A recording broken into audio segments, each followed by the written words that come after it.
All right. If I can be heard, press 4.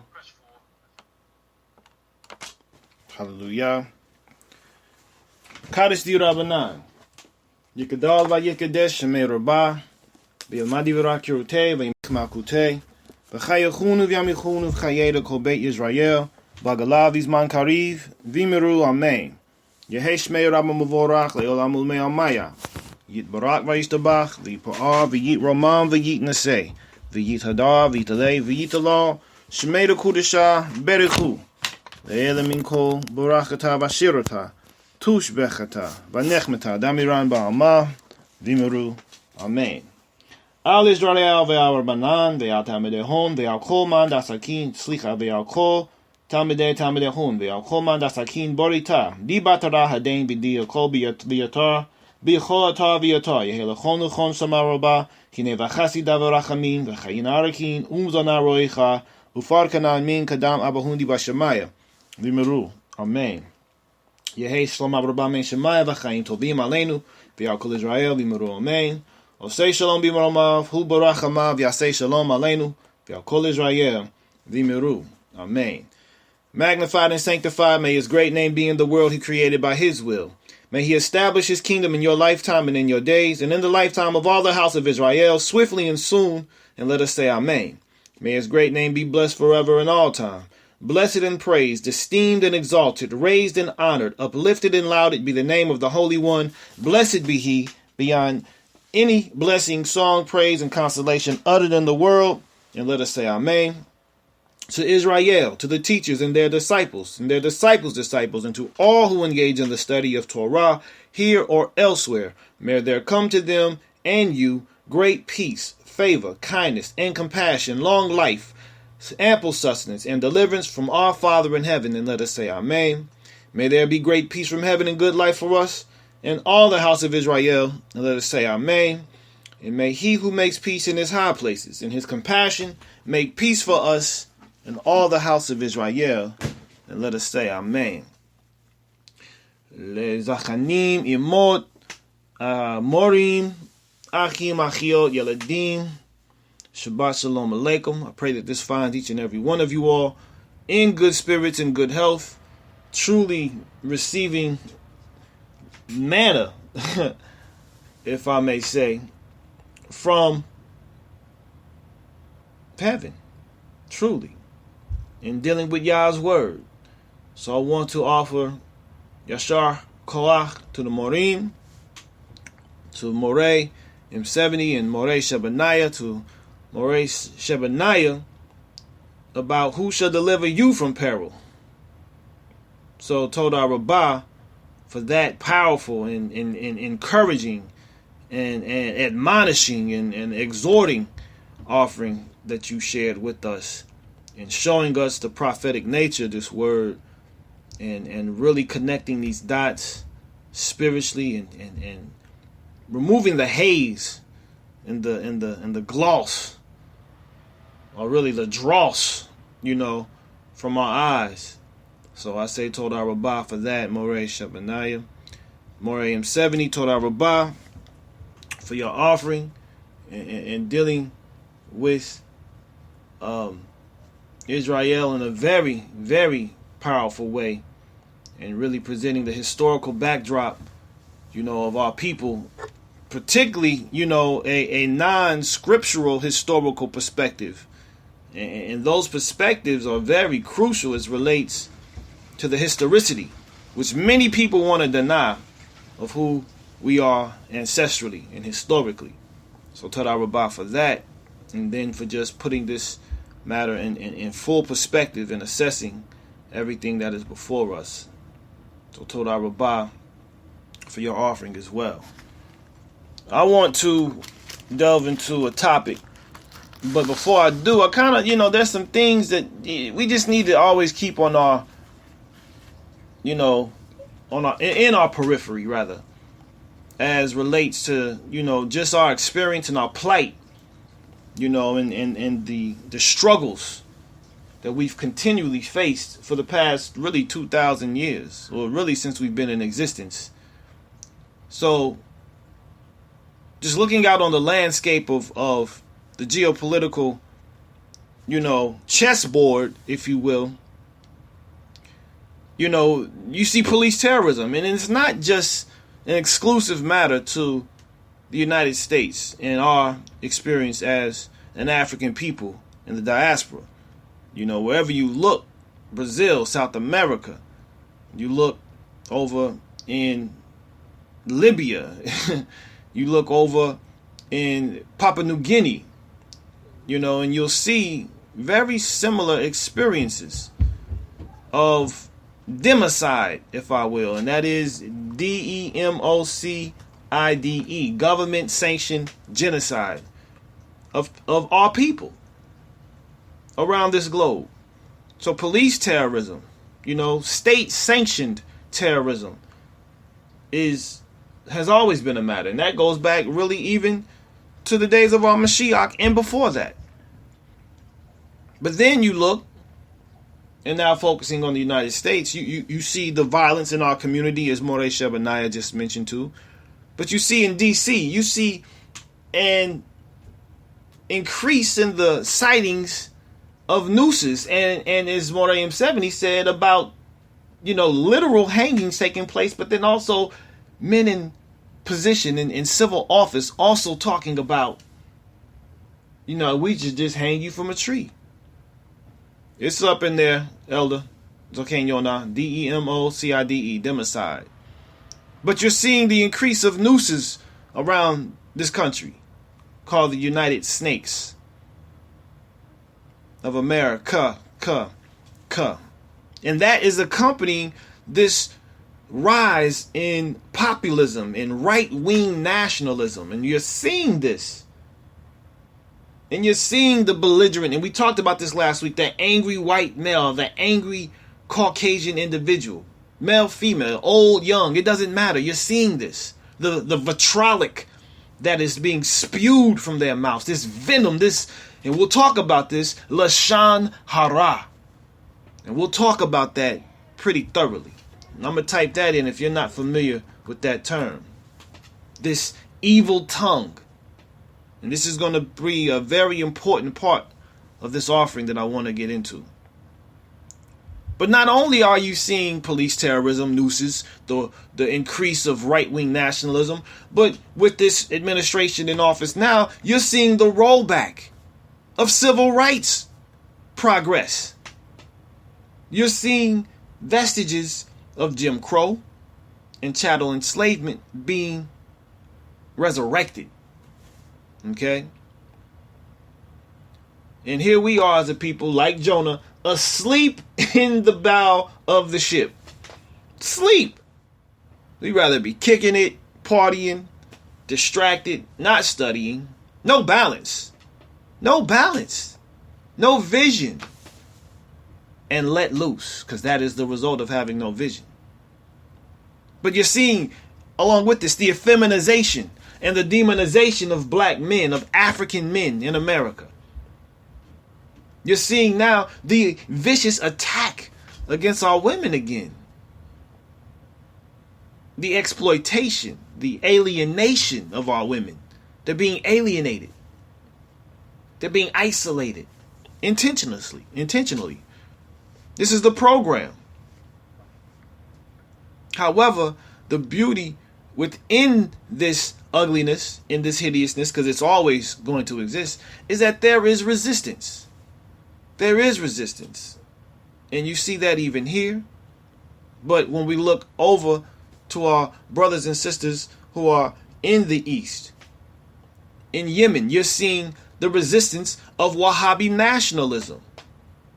You're seeing the people stand up against this Al-Daesh, this ISIS, this encroachment of this distorted perspective of spirituality called Islam, which we will also bring into our focus, being resisted against by many Yemenites. And we know that our ancestors were prominent in Yemen. And matter of fact, not too long ago, I believe it was the Jerusalem Post or Breaking Israel News, it was a Israeli publication, they showed the pictures of the first Israelites or Yehudim in Yemen. And guess what they look like? Guess what their phenotype was? Guess how much melanin they had in their skin? They was packed with it. They was packed with it. And so you're seeing this resistance in Yemen. Yes, indeed. And then when you look even in Australia, you'll see the indigenous aborigines there reject this symbolic recognition of, yes, we recognize this is one time. No, give us our land back. We're demanding our land back. Just like the Papuans, the West Papuans are doing. The Africans over in West Papua. They're demanding their land back. We're not Indonesia. We're Melanesia, is what they say. So you're seeing resistance. You're seeing our continued struggle against imperialism and oppression. You're seeing the rejection of Western hegemony and even Arab hegemony. And this is taking place around the globe. However, we, as so-called blacks in America, we have a tendency, and this is over in Europe as well. This is over in Europe. This is even in Africa. You'll see us reject our indigenous culture and accept another hegemony. And it has presented crisis. And it has presented crisis. And so what I want to do, when this does cooperate with me, is present to you all my first offering. Well, let me let you all know the name of this offering that I want to present to you all.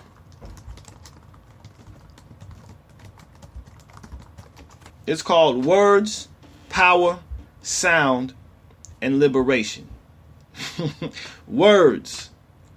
I should have put letters even before that. Letters, words, power, sound, and liberation. Because letters are significant. They make words. All right? And so we're going to examine some things as relates to this and how words have been used to both dominate and to liberate people. Because as Morey Shebaniah just said, and even quoting what Morey M70 has said and what Elder Asiel and Elder Yahuda have said, is that this is a war of words. And so we're going to examine what words, power, sound, and liberation now. But we're going to take a look first at power and the question of it as relates to the African Union. As this article originally posted in Pambazuka News by Abayomi Azikiwe is entitled Africa at the Crossroads, the Fate of the African Union. Okay, now we know the African Union is the direct offshoot, and we'll get to that, of the Organization of African Unity. So when you access this article from Black Agenda Report, please give me a 4, Bavakasha. And I want to welcome each and every one of you all here to Hebrew Vision, where Yah is El Elyon and Yahushua is Mashiach, and we are his body. And we want to make that absolutely clear. We are his body. And as the head, so is the body. So, May 25th, African Liberation Day, marked the 54th anniversary of the formation of the Organization of African Unity, the predecessor to the African Union, formed in 2002. The Continental Organization brings together independent nation states and still colonized territory of the Western Sahara under Moroccan occupation. Within the readmission of Morocco into the AU this year, some have begun to question the anti-colonial mission of the organization. The monarchy of Rabat, and it is a monarchy, keep that in mind, has not made any commitment to the United Nations mandated and supervised elections aimed at granting the Sahrawi Arab Democratic Republic the right to determine its own destiny. And there it is again. You see Arab colonialism in Africa. Okay, let's be clear of this, and we'll get to that very shortly. Some African states oppose the re-entry of Morocco for this very reason. Either the organization firmly supports the rights of colonized peoples to self-determination, or it does not. There is really no room for middle ground. Now, we do espouse the middle path here, but that is in our lifestyle. Okay? We follow the way. That's what Mashiach says, do not veer to the right, do not veer to the left. So you stay on the way, the middle path, right? However, when it comes to making decisions about real life issues, we do not have time to play middle ground politics. We have to choose this day whom we shall serve and the principles that are associated with it. Okay? So as it comes to liberation and self-determination, there's no middle ground. Okay? Malcolm himself said, everyone who puts the word freedom into their vocabulary and is not willing to die for it, need to take it out. Just paraphrasing what he said. So at the founding of the OAU in Addis Ababa, Ethiopia in 1963, the divisions were largely centered on the issues of the character of the African unification process. Should Pan-Africanism be a gradual process of the merging of regional entities, or should it develop at a rapid pace? Well, given the rapid nature and the rapid fire nature of imperialism in the Western and Arab hegemony, we need to be rapidly proliferating Pan-Africanist like ideologies and views and principles and projects and programs. Africa being carved up during the Berlin Conference of 1884-1885 and events leading up to that critical period in history laid the basis for the contemporary crisis of the 21st century. So it is connected to that historical reality. From France, Britain, Portugal, Spain, the United States, Germany, and the Netherlands, which is also seeing Netherlands a very high spike in right-wing nationalism, okay, neo-Nazism even. The imperialists drained the continent of its human and material resources, creating the conditions for the development of Europe and North America and the instability and underdevelopment of the continent. So that's the backdrop of everything that's going on in Africa right now and in the diaspora as relates to us, because we have been, one of two things that's happened to us, as Dr. John Henry Clark said. Dr. John Henry Clark said the difference between Africans at home and in the diaspora is one thing: land. The land was taken from the Africans at home, and we were taken from the land who are in the African diaspora. So that's the only thing that really is the difference, but it's the relationship to the land. And land is central to our liberation, to our self-determination, to our sovereignty. And it is words, we'll see, power, and sound that will allow for this reality to be made manifest. Continuing on. Yet, before the dawn of the present century, during the founding summit of the OAU, Dr. Kwame Nkrumah, the first prime minister and later president of independent Ghana, appealed in his address delivered on May 24th, 1963, to the African heads of state for continental unity as the only viable solution to the programs of mass poverty, super exploitation, and the consolidation of neocolonialism. This continental unity does include the sixth region of Africa. We've gone over that. Of course, the first region is north, the second is south, third is east, the fourth is west, fifth is central. The sixth region in the African the African Union, is the African diaspora. We have a huge part and crucial role to play within the constitution and consolidation of Africa and the liberation of Africa. So the events which took place in the former Belgian Congo in 1960-61, where the elected government of Prime Minister Patrice Lumumba was overthrown through the machinations of the Belgians, the U.S. and the UN illustrated clearly the monumental task of acquiring genuine national independence and unity. Lumumba was eventually driven from the capital of Leopoldville, or Kinshasa really, not Leopold, the devil himself, the real butcher of peoples, where he sought refuge among his supporters in the Congolese national movement in the east of the vast mineral-rich state. Eventually, he was captured by the imperialists, his own people, and their agents. By late January 1961, Lumumba had been vilified, something that they continuously do. Like when I saw a video on Facebook, they showed Mike Brown, I guess it was two other young men who were murdered by the police, and they showed the most, thugged out pictures, but these men didn't even have backgrounds. But then they showed these white boys, Dylan Hood and the other dude who was accused of shooting up Sandy Hook, some old whacked out pictures of them. They look whacked out, but it's like they demonize our people, and then they make, and this is media, and then they make, the status quo Caucasian male, like, oh, he was just troubled a little bit. He had some problems. He was a little mentally ill. But they chopped down and mowed down all kinds of people. These men died unarmed at the hands of police for nothing. So, continuing on again, this is what they do with us. They want to vilify us like they did Lumumba, like they did Malcolm, like they did Martin, everything.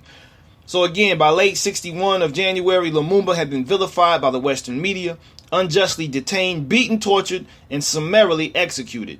This series of events portended much of the future of the struggle for Pan-Africanism, exposing fully the institutional resistance of a global scale to the forward advancement of the oppressed and exploited workers, farmers, and youth of the continent.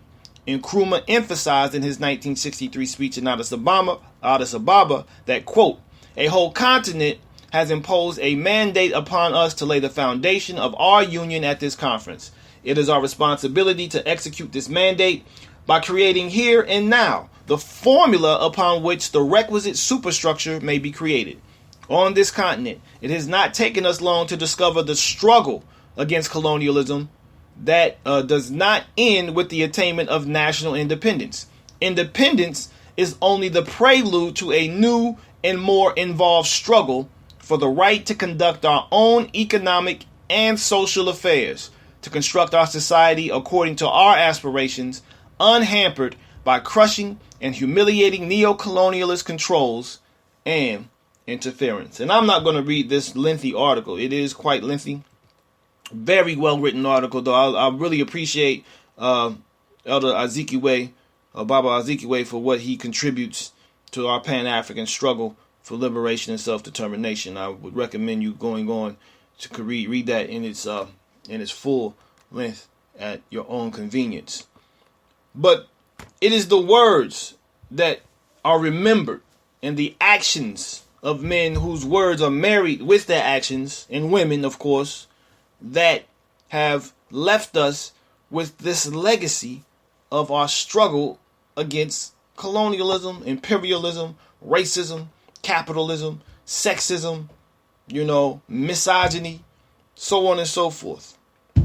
And so the words are crucial for us to intone and to understand and to study so that we can make the right sounds and have the power to go about liberation. This next article comes to us from globalblackhistory.com. It is entitled "The Role of Islam in the Destruction of African Society." Many times in our focus, we look at Europe as like the devil incarnate. But a lot of times we overlook the role of this other devil. And I'm not saying all Arab people are devils, not by any means, but I'm talking institutionally. I'm talking as far as how their institutions have operated. And there are some minds in there from these Zivites. I saw a video recently by Chris Everard where there are followers of Shabbatai Zivi from 1666 who proclaimed himself to be Messiah, but all the rituals he was practicing was satanic through and through. And even the likes of Aleister Crowley were inspired by the mind and the words and the sounds and the power of this devil named Shabbatai Zivi, who infiltrated Islam. That's why I brought his name up. And he actually, taught them these satanic practices in the cloak of righteousness. So, again, the role of Islam in the destruction of African society. This brief article, I pray, captures some of the thrust of this offering of mine entitled Words, Power, Sound, and Liberation. In a quest to grow their religion around the world, Muslims set their sights on the African continent. Muslims moved into Africa around 639 BC and began, and I do believe that they meant CE, and began attempting to establish an Islamic state by using force. They mostly inhabited present-day Benin, Egypt, Ghana, Mali, Nigeria, and Sudan. They moved across North Africa, which was inhabited by the ancient African Cushites, Nubians, and the original black Egyptians. And you have to put in there the Hebrews. There were Hebrew kingdoms well established by this time in North Africa, east and west. The North African region was a viable trade route and flourished greatly before the Arab invasion. Prior to the establishment of an Islamic state, Egypt was ruled by the Byzantine Empire, which is a vestige of Constantine's Roman Empire. Muslims dominated Africans by establishing institutions. Listen to that. They established institutions that advanced the oppression of Africans. That's what I was saying. Institutions are vital, with programs and projects to go about acquiring our liberation. But it has to be established in land. The Islamic State created an army to force Africans into submission. After conquering a tribe or group of people, they often took the land and replaced African traditions and customs and language with Islamic ones. If the conquered communities wanted to practice their own religions, they were forced to pay a burdensome religious tax. This tax payment was known as jizya. Contrary to popular beliefs about Africans, they did not just sit around waiting for the Islamic State to subject them. Rather, African armies launched remarkable resistance. And there it is again, this resistance to imperialism, to colonialism, right? To foreign invasions and spiritual attacks on culture, language, lifestyle. Notably, Muslims were defeated at Dongola in 641 BC. I believe, again, they're talking about AD or CE. And again in 651 CE, forcing them to acknowledge the military superiority of the Christian Nubian state. And they were mostly Nazarenes, people. When you're dealing with these black African people who they wanted to call Christians, no, they were Ebionites. They were Nazarenes. Okay? They weren't Christian. They were Orthodox. They were rooted, and I mean that Orthodox in the sense of their practices were more indigenous to the Hebrew culture. Okay? And they defeated the Muslims who were forced to retreat west. Currently, there is a movement among Muslims to try and rewrite history. There it is, taking them words, by portraying Islamic slavery as better than the European slavery of Africans. However, slavery was an atrocious and savage practice, and there can never be a better type of slavery. Millions of African women were raped by Muslims as they sought to create an Islamic state in Africa. About 60% of African males who were made eunuchs in the Islamic State died from bleeding during the brutal castration process, and the surviving men became slaves of the Islamic State. And just speaking of castration, it just sparked this thought. There's some accusations going on in the diaspora, the Hebrew diaspora in America. There's two leaders right now being brought up on charges of child molestation. Okay, and I don't know if they're taking it to the authorities. I don't know if they're bringing it to the nation. But in one group that I'm a part of, they're actually trying to put together some sort of Beit Din.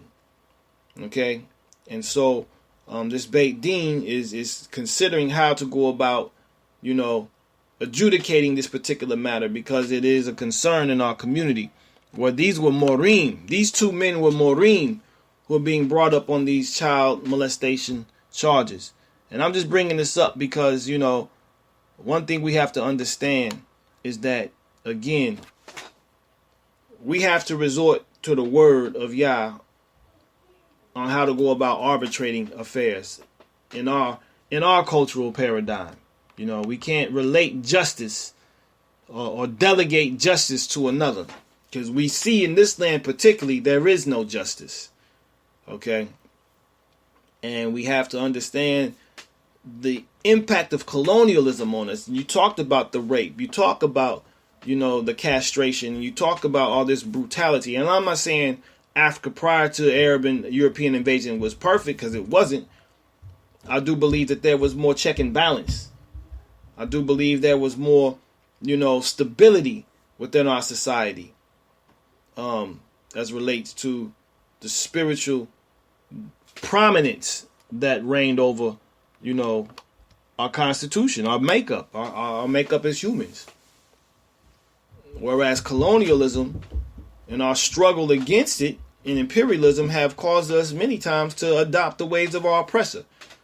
And that's the point that I wanted to bring up ultimately, is that many times what we have done, we have rejected our culture, or we won't reject it, we'll deal with our culture, but we'll also take on some other ways that are not indigenous or even beneficial to us. And as a result, we find ourselves dealing with this two-ness, or this duality that W.B. Du Bois talked about, this double consciousness, right? And so we have to find ways to harmonize that. And the Torah, from what we profess and what I profess, is something that we must, definitely internalize. And you're right, circumcision it's not castration by any means, but it is definitely not understood in Western culture. Really, there wasn't many other cultures besides, part of that region that our ancestors were a part of. They practiced circumcision as well in some other places, but by and large, it's not looked upon in positivity. So let's move on. Let's continue to look at some of these struggles with word, power, sound, and liberation. This next article comes to us from counterpunch.com. It is entitled Lessons on Political Culture and Consciousness from Struggles of the Global South. So when you access this article by Patty O'Halloran, give me a 4.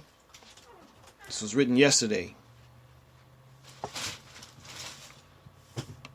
Shabbat Shalom to you who've just recently entered Hebrew Vision. I pray that this finds all well with you all. Nehor Ma'ak Shalom Aleichem. Shabbat Shalom Aleichem. All right.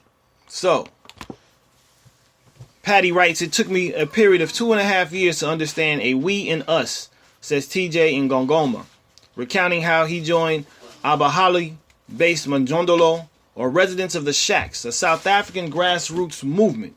In 2015 of March in Gongoma, spoke with students at Grahamstown, South Africa, many of whom participated in what became a mass revolt of university students later that year. Shabbat Shalom to you and yours, Obadiah. Welcome to Hebrew Vision. One of the first paragraph of this article here. He spoke about sustaining a political social movement, the importance of democratic practices, time and patience, learning, and collectivism. Those are crucial principles as it relates to our liberation, people. Okay? The 2.5 years it took in Gongoma to understand we and us reveals something important about the movement. They had created a rich political culture different from their surrounding society. They insulated themselves in a magnificent way that allowed them to gain a different perspective and outlook. The culture of Abhalali is a radical collectivism organized and mobilized in resistance to the dehumanization and exclusion of the urban poor. Membership in the movement and participation in the culture demanded learning. So when we're doing learning, we're engaged in learning, it is not only just practical experience, but it's also dealing a lot of times with erudition. What is erudition? Erudition is learning through study. Okay? Pedagogy. There's a pedagogy that's taking place within this particular movement as it relates to instruction being given. All right? And this is very, very important as relates to liberation and language. So with the election of a revolutionary government in the United States, or reactionary government in the United States, which joins a burgeoning array of right-wing governments and movements, collectively producing a political culture of resistance, is urgent. It is dire. It is critical. The urgency is greater as the vigor of American political discussion and involvement of the past 6 months abates, and the investigation of Trump-Russia connections has made observers of many aspiring participants in this project of politics, culture, and resistance. Culture. They're not isolating culture as it relates to this struggle. Culture is crucial. And we've always talked about that as our vaccine, as our immunization against the Urugu virus. But we also have to be aware of this other virus, this Arab virus as well. And I mean that only in the sense of the hegemonic expression of it. Okay, I'm not saying Arabs are all bad, just like I'm not saying all Europeans are all bad. Okay, but when you're dealing with their hegemonic structure and their systems, well, that's where the wickedness truly has its head at. Continuing. So in this project of politics, culture, and resistance, Americans can learn important lessons from South Africans and other peoples in those parts of the global South where genuine mass movements have been built and sustained.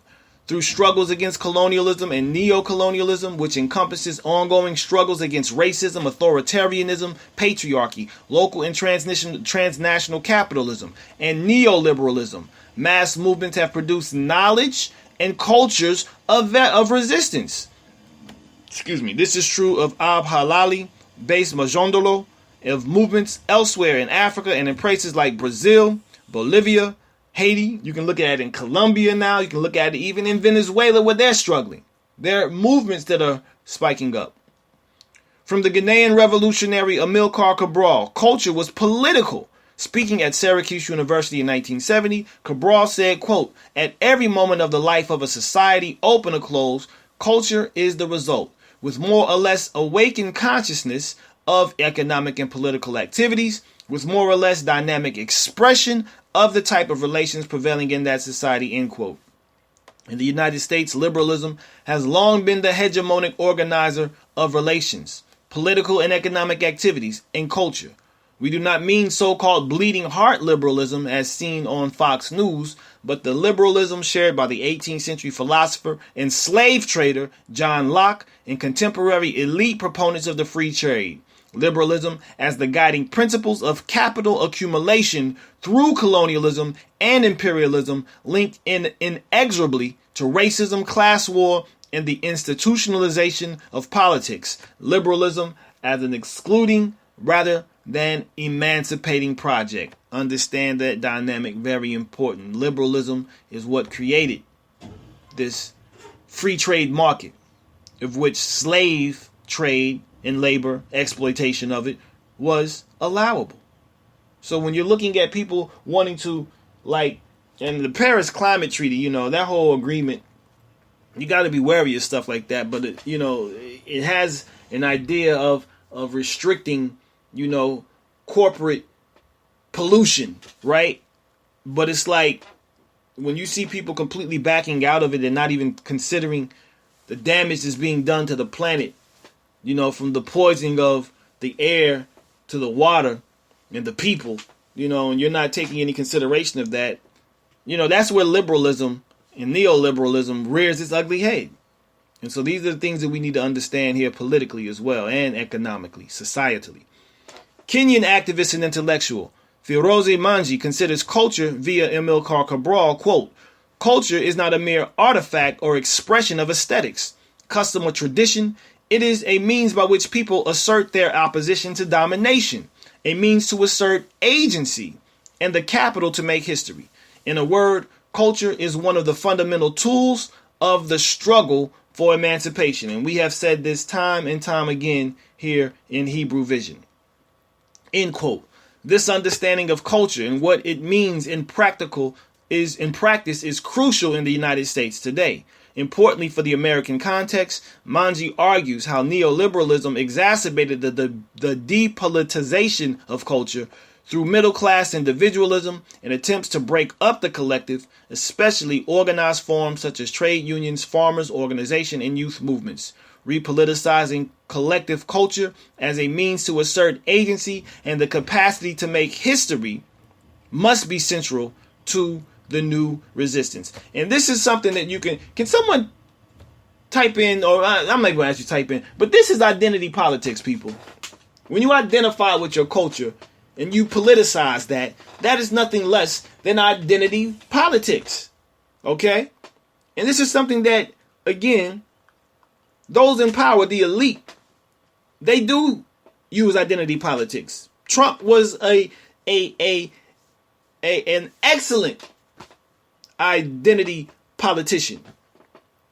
He used angry white Americans to go about garnering his base. And he did it successfully. And now we see the results of it. It's steamrolling. But here's the thing. We can do the same thing. Okay? We can do the same exact thing. So we will spend some time comparing the United States and South Africa. While the daily lives of many people in both countries are affected by or mediated through racism, exploitative wealth inequality, gender inequality and violence, and an increasingly repressive state, the political cultures are markedly different. In South Africa, there is a dynamic political culture with, in recent years, well-organized forms of resistance in shack settlements, on the mines, on university campuses, and in parliaments. In the United States, even though the liberal arousal affected by the Trump election signals potential, the political culture has been listless for decades. This does not deny the existing movements in the United States that have and do organize around real politics. Let's see. Yep, you're exactly right, More 70. We have to. No, not we can. We have to do it there, and we must do it there. We must do it in the land. That's where that strength comes from. So we must be critical, however, of the attitudes toward politics taken by the average American liberal, who often shies from the word politics because it indicates something divisive. There is also no intention here of representing South Africa as a better society. Its problems are deep and manifest for a majority of South Africans in harsh daily struggles. What differs in South Africa political culture is the centrality of dissent and resistance, and the idea that resistance has potential to be transformative. Following this, the actual practices of resistance are important. For many South Africans, the practice of resistance has different meanings than it does for most Americans. Working through these two concepts, the transformative power and practice of resistance will be important to cultivate a political culture in the United States from which opportunities and knowledge for resisting reactionary power can emerge. There are practical reasons for South African dynamism and American lassitude. Historical, political, and economic factors mean that the material realities of life for a majority of South Africans, compared with the minority of Americans, are genuinely precarious. This does not mean that all Americans are comfortable. Our society marginalizes through race, class, gender, religion, and more, nor that all South Africans live in distress, nor that a person cannot simultaneously inhabit discomfort and comfort. No person is wholly determined by her or his situation. However, many South Africans confront and share with their neighbors daily experiences of harsh marginalization that cannot be ignored. This collective experience contributes to collective action. I'm going to read a few more paragraphs of this article, but I hope everyone's doing well so far and following this train of thought. And we're looking at this in principle. We want to look at the principles and extract these principles from this article and look at how we can add this to our struggle to use words, sounds, and power for our liberation, okay? Because this is relating to this. There's organizing, there's sharing of experiences and ideas, which are the words and the sounds that garner the power, okay? That lead to our liberation. Continuing on, and we make our own history. A 2014 book by Lawrence Cox and Alf Nielsen, they explain social movements grow out of people's experience of a concrete life world that is somehow problematic relative to their needs and capacities, and from their attempts to combine, organize, and mobilize in order to do something about this. End quote. In Pedagogy of the Oppressed, the Brazilian educator and philosopher Paulo Freire frames it as a struggle against dehumanization. Sooner or later, being less human leads the oppressed to struggle against those who made them so. End quote. However, politics does not result from lived circumstances alone, nor are these sufficient to sustain a political culture. Rather, organizing and mobilizing from a set of experiences, participation in the struggle, make politics and political culture possible. It is important not to overemphasize material circumstance as a foundation for political culture. It is rather a motivating factor in the thought and action that can foster a political culture. Ngongoma articulates how political participation involves a learning process. This is as true for South Africans living in a shack settlement as it is for middle-class Americans. But the maintenance of a political culture like Abi Halali, based Mjondolo's facilitates that learning, provides examples of success and failure, instills the motivation to participate, and introduces and fosters a critique of society, its structures, and its institutions.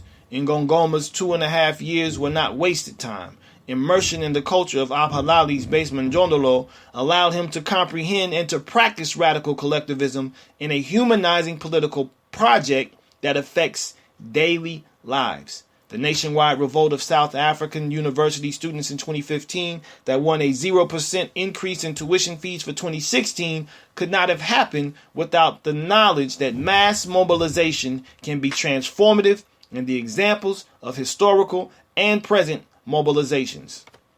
The comfort of students when discussing such concepts as disruption, they were discussing them, in socialism, was not only a result of academic study, something that they pride themselves on. You must be very critical in your analysis of your circumstance, okay? Historically and otherwise. But of political consciousness located in a broader political culture, and this comfort made mass mobilization more possible and effective. Jonas Gidi Alasso, one of the students active in university struggle and discussions in 2015, contrasts the liberal appeal to the right way of doing things, which presupposes the wish to integrate those on the peripheries into the center, in the politics of a movement wishing to eradicate the very categories of periphery and center, which therefore cannot adopt the liberal methodology of participation in oppressive structures. And that's crucial. How can you participate in a system that you are so oddly opposed to, but yet you find yourself still engaging it? That just doesn't make sense. It is a dichotomy that is intent from its construction or its erection, its creation. They create the dichotomy. They divide in order to conquer. And so they use these two smoke screens to just keep the masses, confused and in a haze. And they use that through this liberal methodology. All right. And they call that, you know what they call that? Hegelian dialectics. All right. They take a thesis and an antithesis and they merge them for the synthesis and the outcome that they want to use. All right. That's what they use that for. All right, continue. So this comparison and the complementary assertion that a movement is not interested in the right way of doing things depends on a collective awareness and then the collective rethinking of rightness and doing.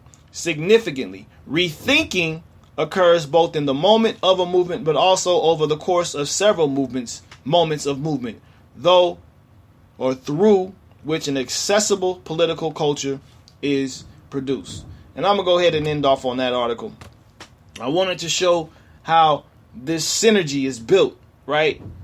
How this energy is garnered and how it's actually then expended and used to mobilize, or is organized and then mobilized to go about effectuating change.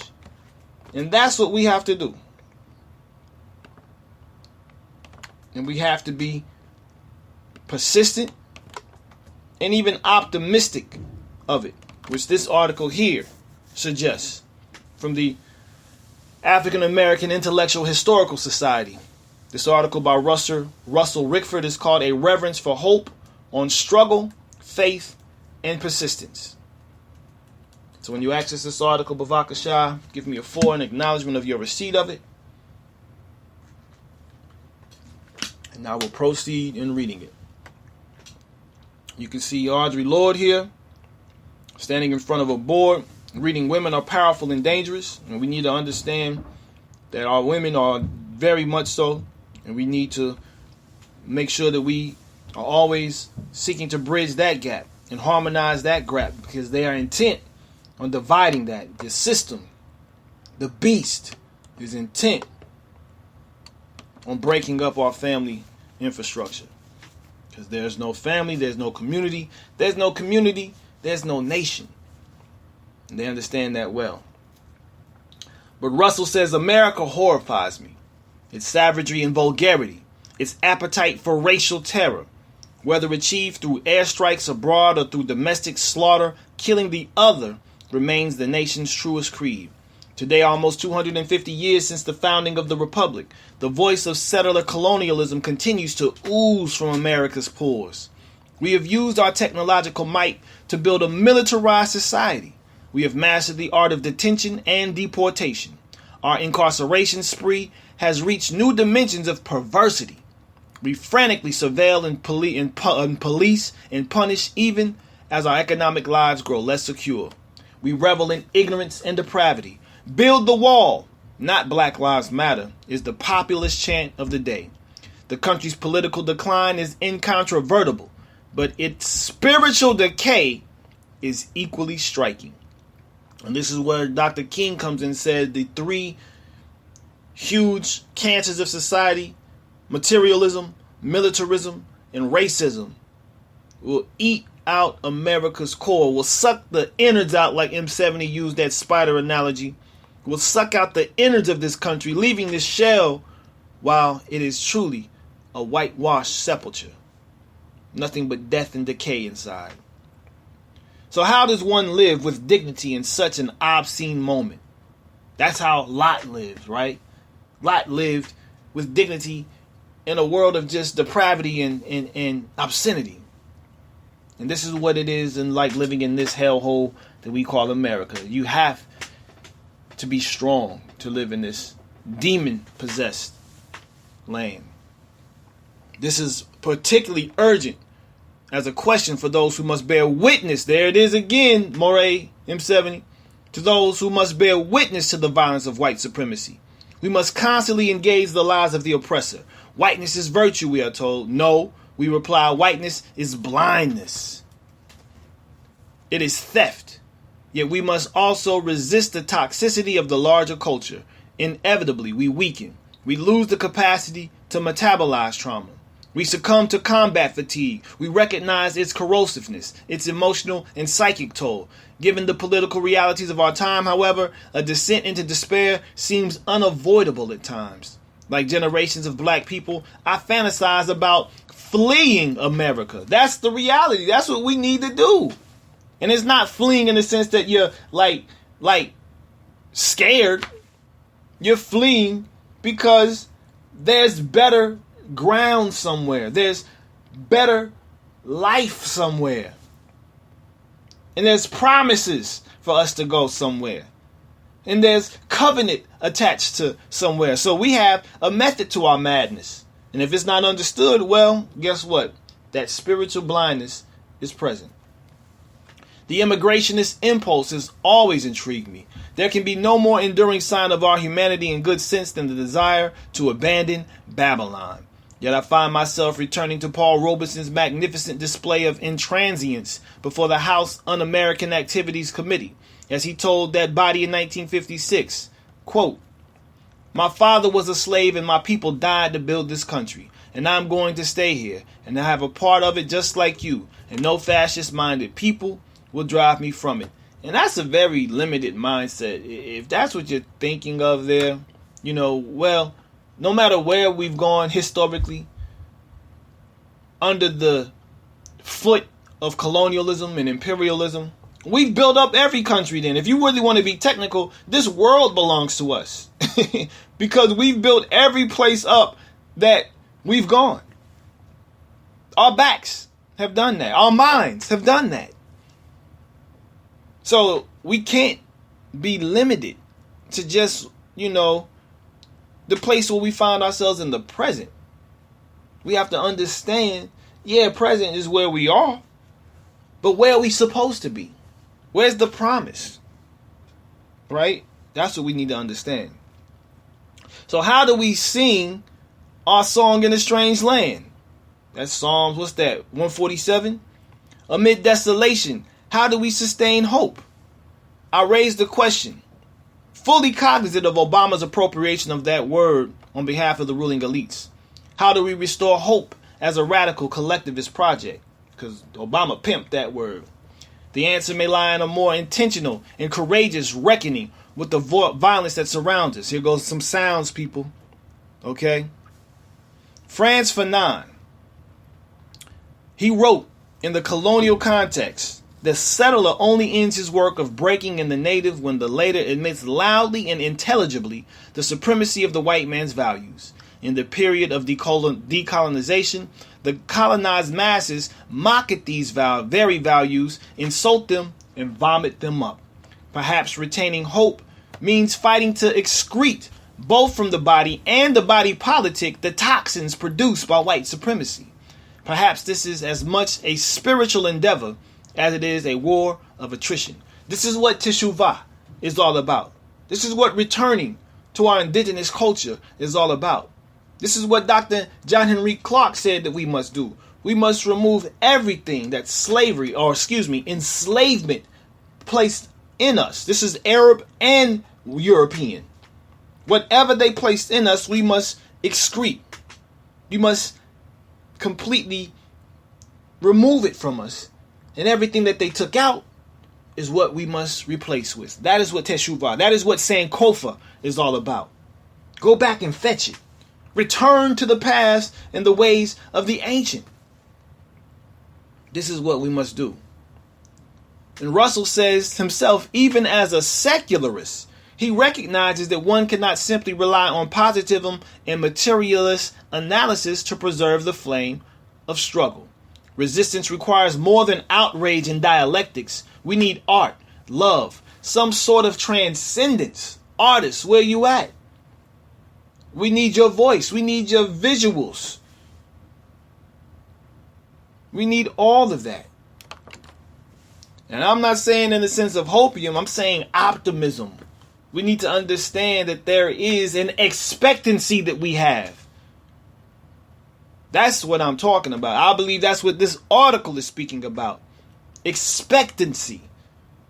That's what Shaul just spoke about in that Acts 20, 4 that you posted? This is my expectancy, this resurrection, this life of which I'm bringing. Liberation is a part of that. That's a part of the Geulah, the redemption of Israel. And that's what Obama was selling, that hopium. That's what Obama was selling. Okay?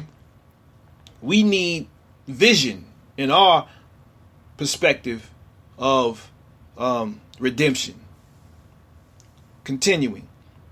If the spiritual element within our struggle is not consistently and creatively renewed, perhaps something vital begins to atrophy. I don't know why he's quoting Gandhi. For me, though, the Gandhian concept of Satyagraha captures this truth. Though Satyagraha may be translated as soul force, its principles of civil disobedience are hardly mystical or ethereal. Indeed, that principle means political obstinacy. The staunchest resistance involves the soul. To escape bitterness and nihilism, radical activists must cultivate what the scholar Vernon C. Mitchell Jr. has called a reverence for hope. For struggle is more than defiance. It is faith. It is a quest for favor, which we're dealing with today. We're going to deal with that. And it is, at least in part, the audacity to persist. As Harriet Tubman tells us, if you hear the dogs, keep going. If you see the torches in the woods, keep going. If they're shouting after you, keep going. Don't ever stop. Keep going. If you want to taste freedom, Harriet Tubman says, keep going. Selah. Very powerful article, and I hope that one really gave us a very clear perspective of what is before us and what we must do in light of everything else that has been presented so far. All right? And this ultimately is going to require to this expelling or this excreting of our culture. And this article here really is going to capture it. This is a very powerful article from Pan-African Alliance.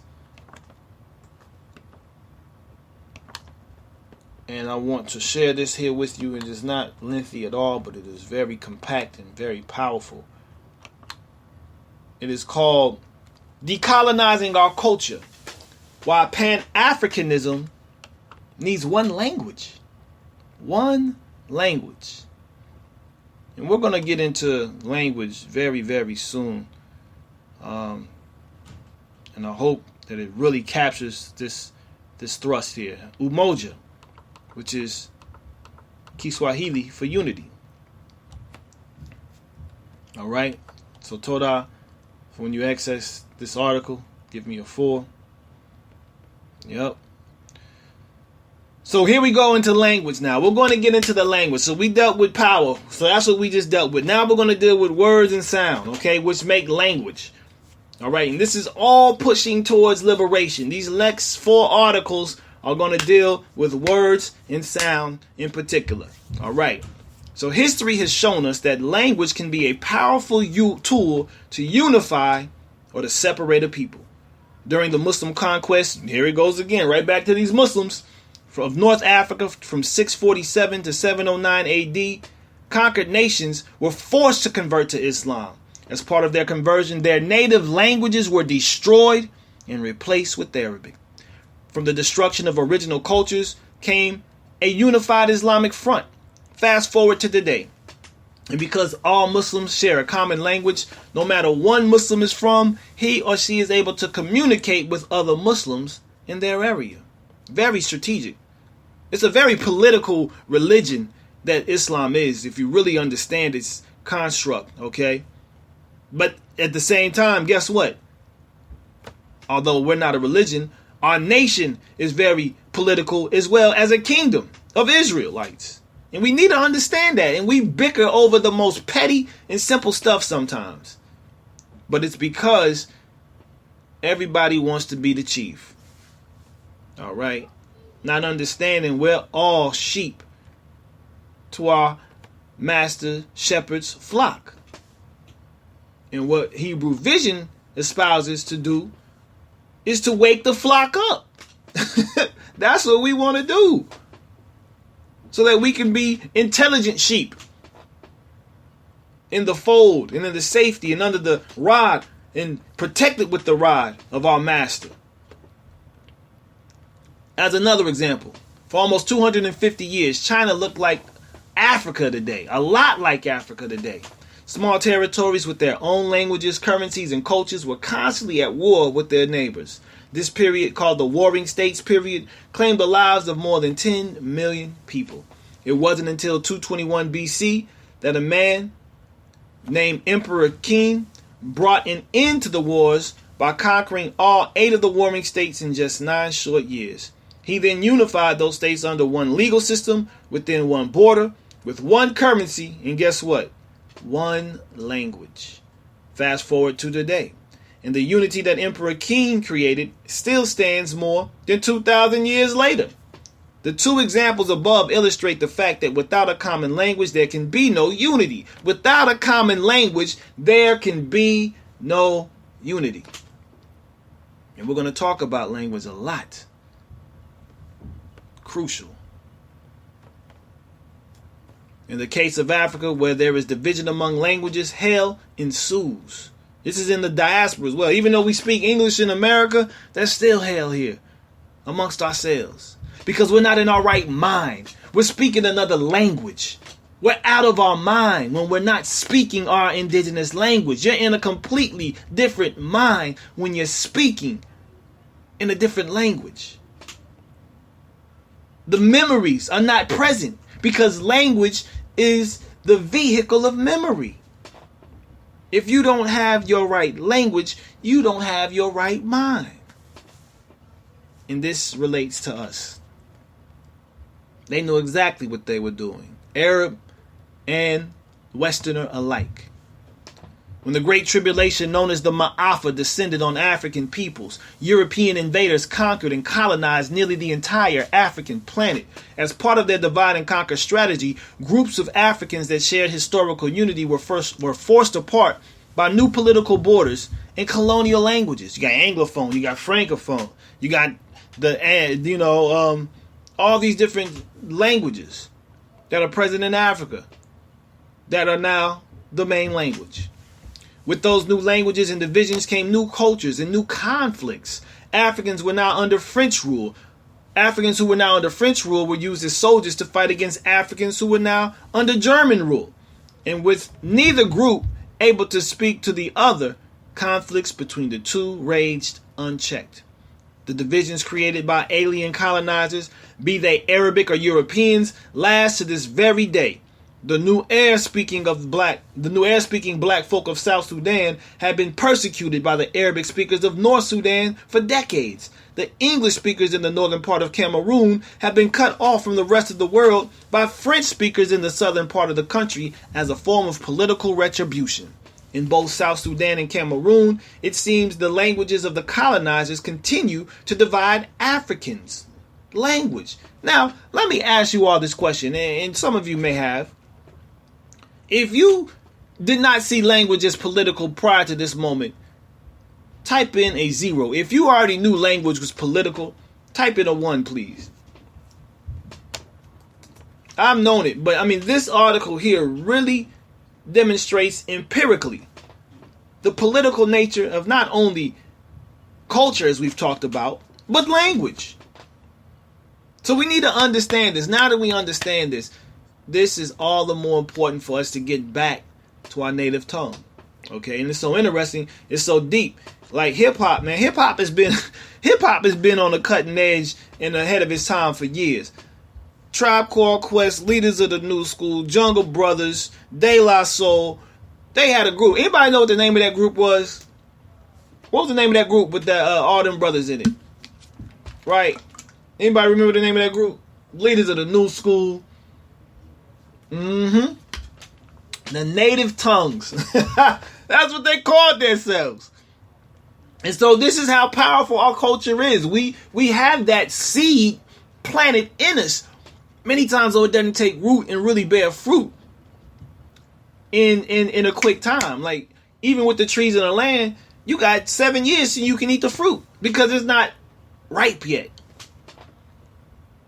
And so it's the same thing with our thought process. It takes time sometimes for all this stuff to come about and to connect. But when it connects, we got to move. It's urgent, like we were saying. And so it must be through language that we can achieve our reunification and our sovereignty. One language for one people. To bring a common awareness to our collective condition, Africans across the globe must unify under one language. English-speaking African Americans are ignorant of news coming out of Francophone Africa. Portuguese-speaking Brazilians struggle to express solidarity with Hausa tribesmen in South Africa. And black men and women currently enslaved in Arabic countries are powerless to articulate their plight to non-Arabic speaking Africans.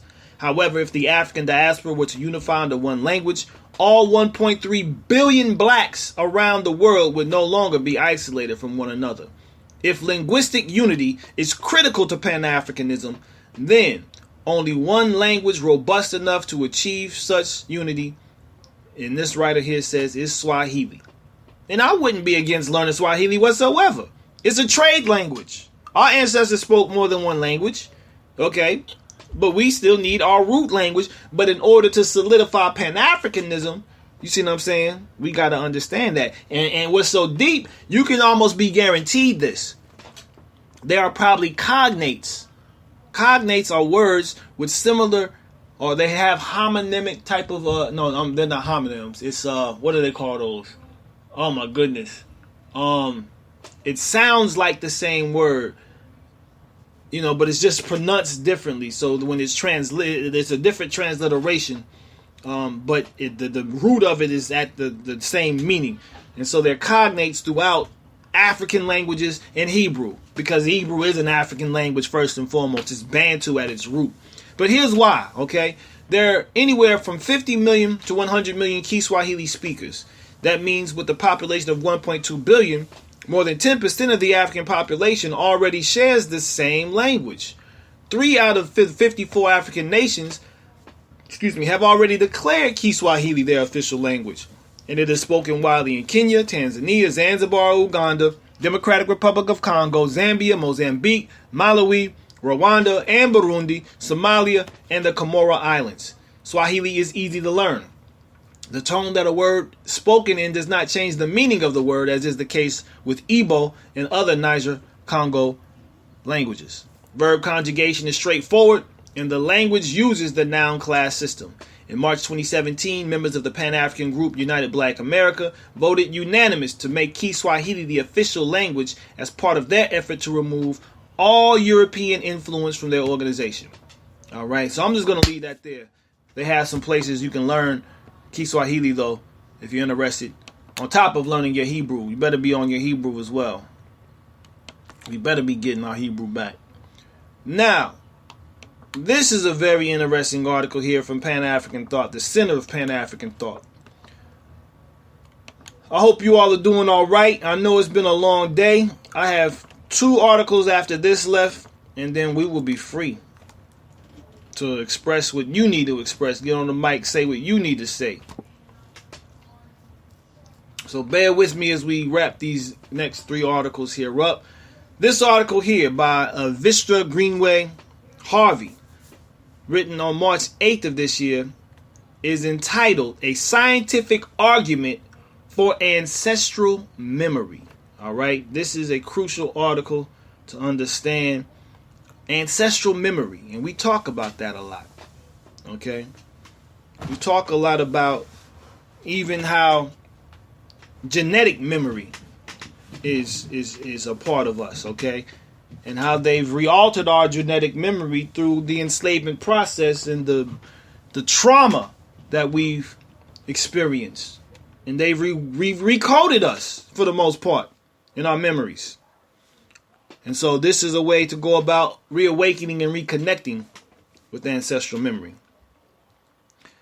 She says epigenetics and the latent information passed down through our genes is what scientific argument for ancestral memory is about.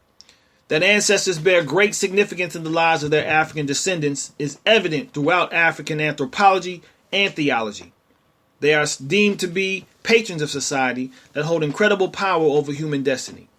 They are the guardians of a descendant's fate, and as many key African scholars have found, in traditional societies, descendants obey and observe the rituals of their ancestors dutifully.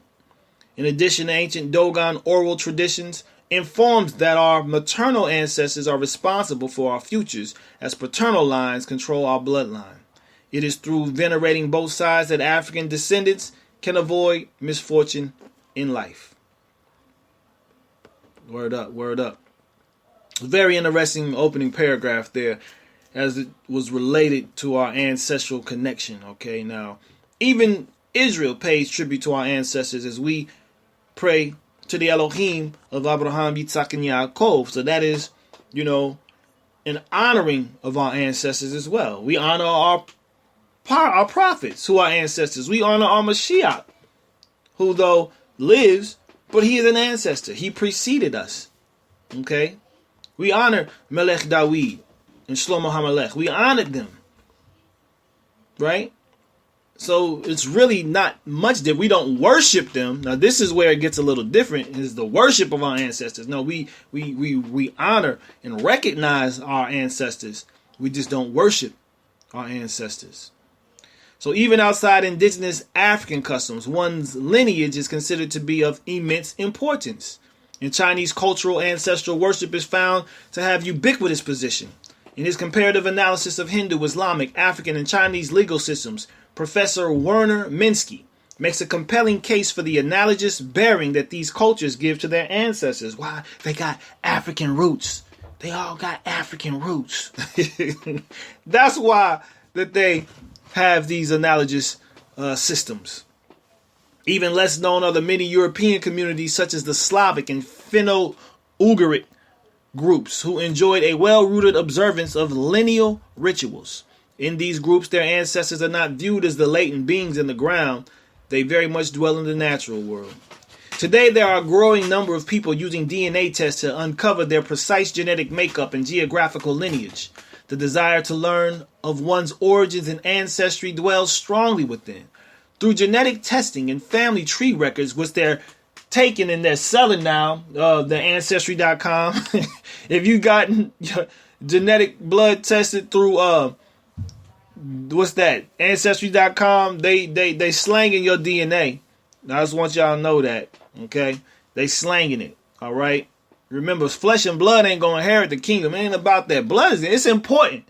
I'm not denying the importance and relevance of blood. We talked about the significance of blood in this room. But understand it is the spirit that transcends it all. My sheep, who he says are not even of this fold, hear my voice and they follow me. And another voice, they don't even follow that voice. Right? But you're right, Yoel. The ancestors did bear witness. Yes, indeed. So, continuing and digressing. According to testimonials from ancestryco.uk, taking a genetic test can broaden an individual's worldview. Test results encourage people to travel to parts of the world that host their newfound heritage. For some, it even connected them to distant living relatives. These discoveries ignite a greater and deeper knowledge of self. The psychological benefits of a strong sense of self have been extensively theorized. From Henry Tagefeld's social identity theory to Benedict Anderson's imagined communities, psychology and sociology consistently contend that we construct ourselves in comparison to others. These theories argue that group membership offers an individual a strong basis for identity and self-esteem. However, it is when one's view of these theories in combination with broader conceptions such as Maslow's theory of self-actualization that the overall benefits of self-esteem and belonging are better understood. For Maslow, every individual has an innate desire for self-fulfillment, to experience the actualized versions of their potential. He contends that this desire varies from person to person, but fundamentally, it is our highest human need. To become Mashiach, that is what your actualized self is, to become Mashiach. How about that? That's what your true fulfillment is right there. A need which cannot be met unless or until an individual satisfies their lower need to belong to a social grouping. That's because no man is an island. That's the very truth of it. The question then is, what if, as traditional societies believed, an individual's ability to actualize could be helped or hindered by their ancestors? What if one's ancestors continued to pass down latent information through genes, dreams, or other mediums, all to ensure their offspring had a chance to become the greatest version of self? This concept, interchangeably termed ancestral or genetic memory, is one that has aroused psychological interest for over a century. In the words of pioneering classical psychologist Carl Jung, who was a Jew, or Ashkenazi, there lies the fascinating hypothesis on ancestral memory. In his conceptualization of the collective unconsciousness, Jung argues that there is a psychic system of a collective, universal, and impersonal nature which is identical in all individuals. This collective unconscious does not develop individually, but is inherited. All right, I'm gonna share this with you. This is a thought, right? Just in reading this. Because everybody comes from the same source. And this is what we need to understand. We all come from the same source. Now, how we manifest and incarnate is what makes a distinct difference in terms of, do we actualize our purpose for being here? Or are we just wandering through this experience haphazardly and subconsciously and even unconsciously? Or have we awakened our conscious level? Because the ancestors who did have connected back to that mind.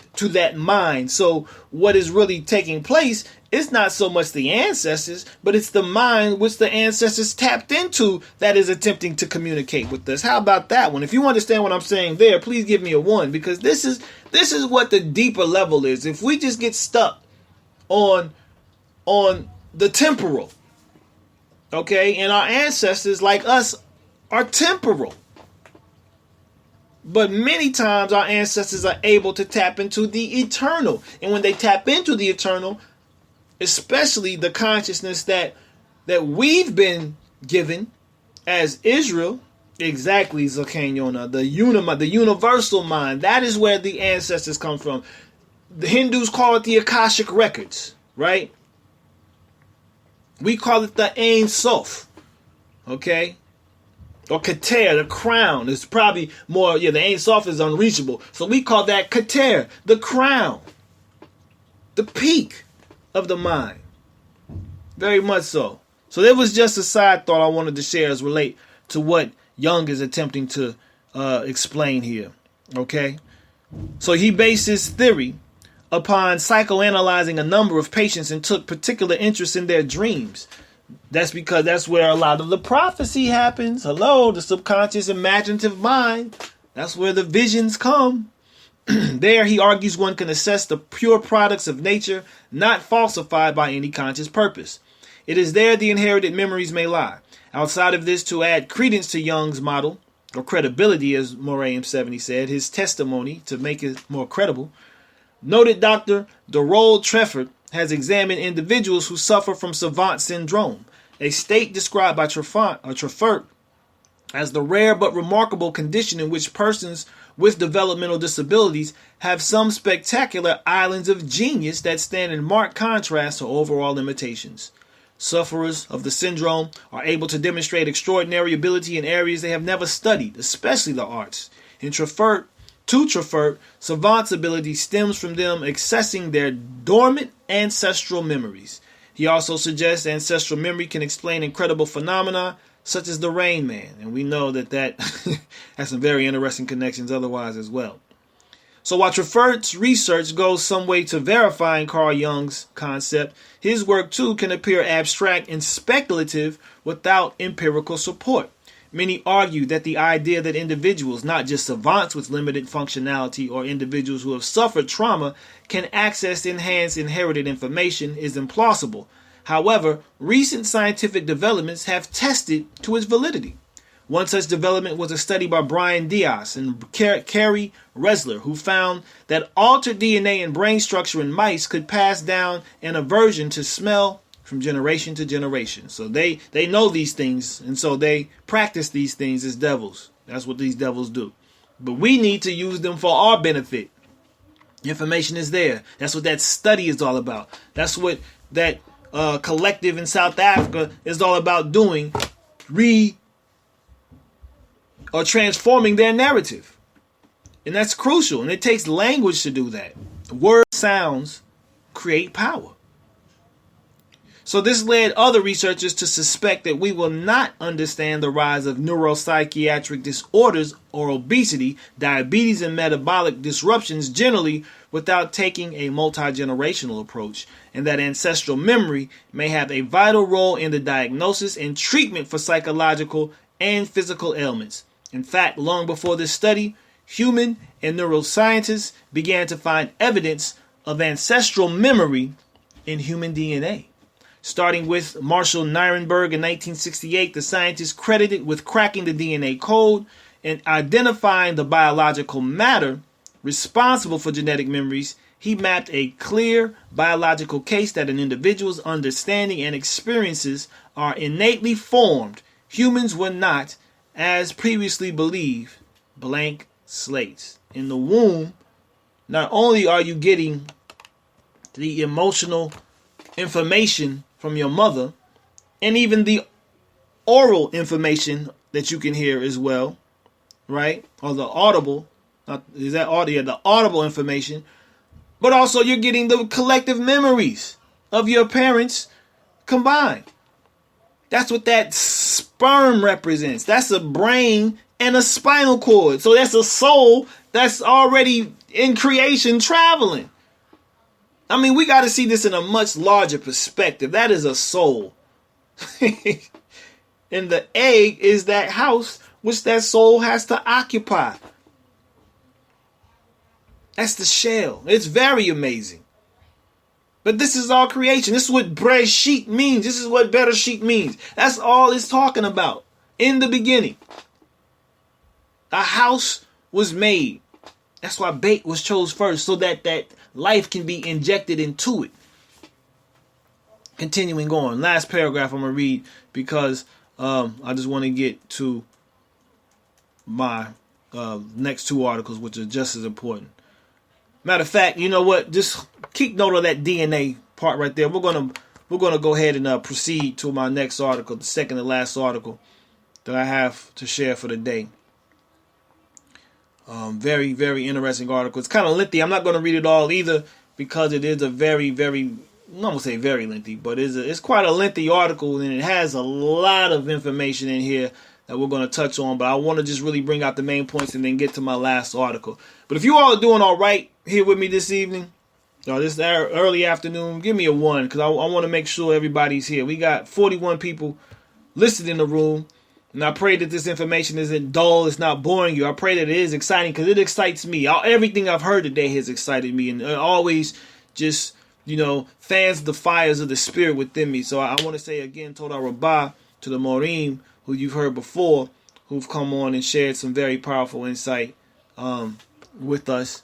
And I just want to say, again, Toda for what you've done in sharing this information. It's just powerful. It truly is a highlight of every week to come into Hebrew Vision and receive this information from the Morim, and even to share what Yah has put on my heart with you all.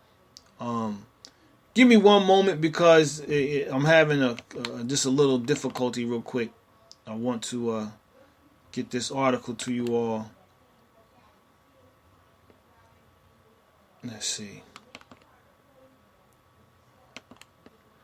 Let me see. Give me one moment.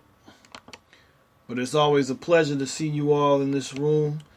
We got any newcomers here today? If you're a newcomer, give me a 3. I want to welcome you personally to Hebrew Vision. If this is your first time here, just, hopefully that what you're hearing has been stimulating. If there's no newcomer, okay. I don't know. This ain't your first time here. What you talking about? You've been here before, haven't you, Elder? But if this is your first time, Adonai, if you're a new Adonai, I do say welcome. Shabbat Shalom. But I think that you've been here before. Hey, I don't know how that happened. It's like I put an article in there for it to pull up faster. And it just... I'm going the wrong way. Just skip the article. Let me see what I can do to bring it up again. Bear with me one moment, Bavakashah.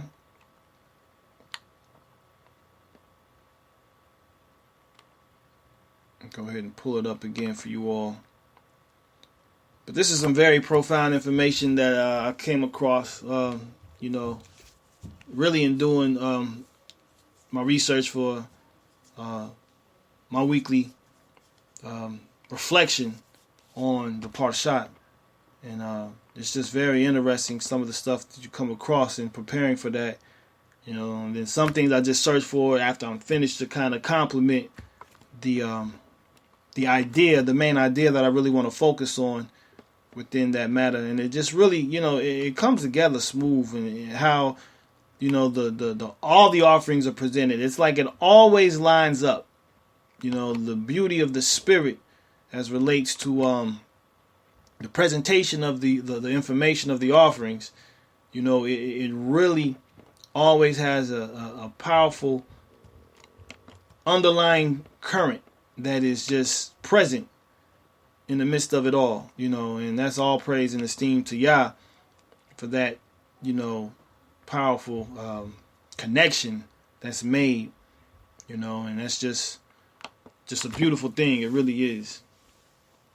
All right, I'm having some real serious delays on my computer. I apologize for that, but hopefully we'll get this going very shortly. Get these articles up and moved on. Okay, it's not coming there. So, I gotta pull it up from this other article, and this is a deep article that I want to pull up and bring to your attention. Okay, here we go. Yeah, I got it. It's coming. It's coming right now. Right now. Right now. All right. Boom.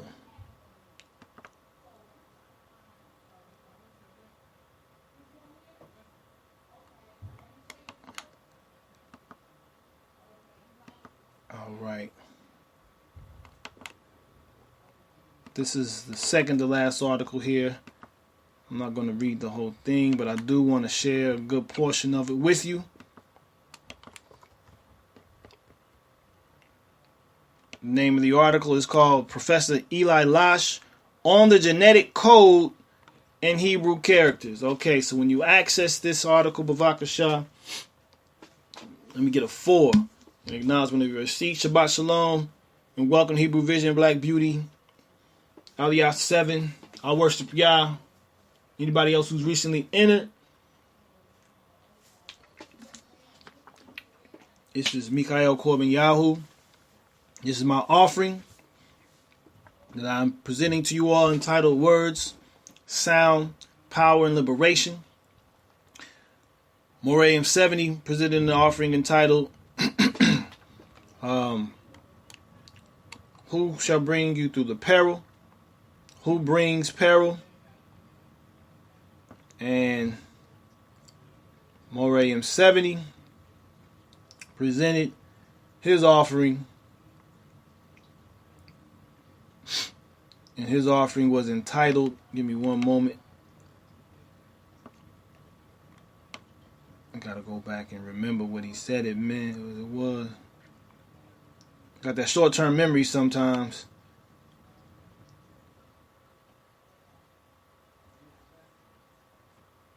Numbering the Children of Israel was Moray 70's offering. But this article here that we're going to now get into, again, is entitled Professor Dr.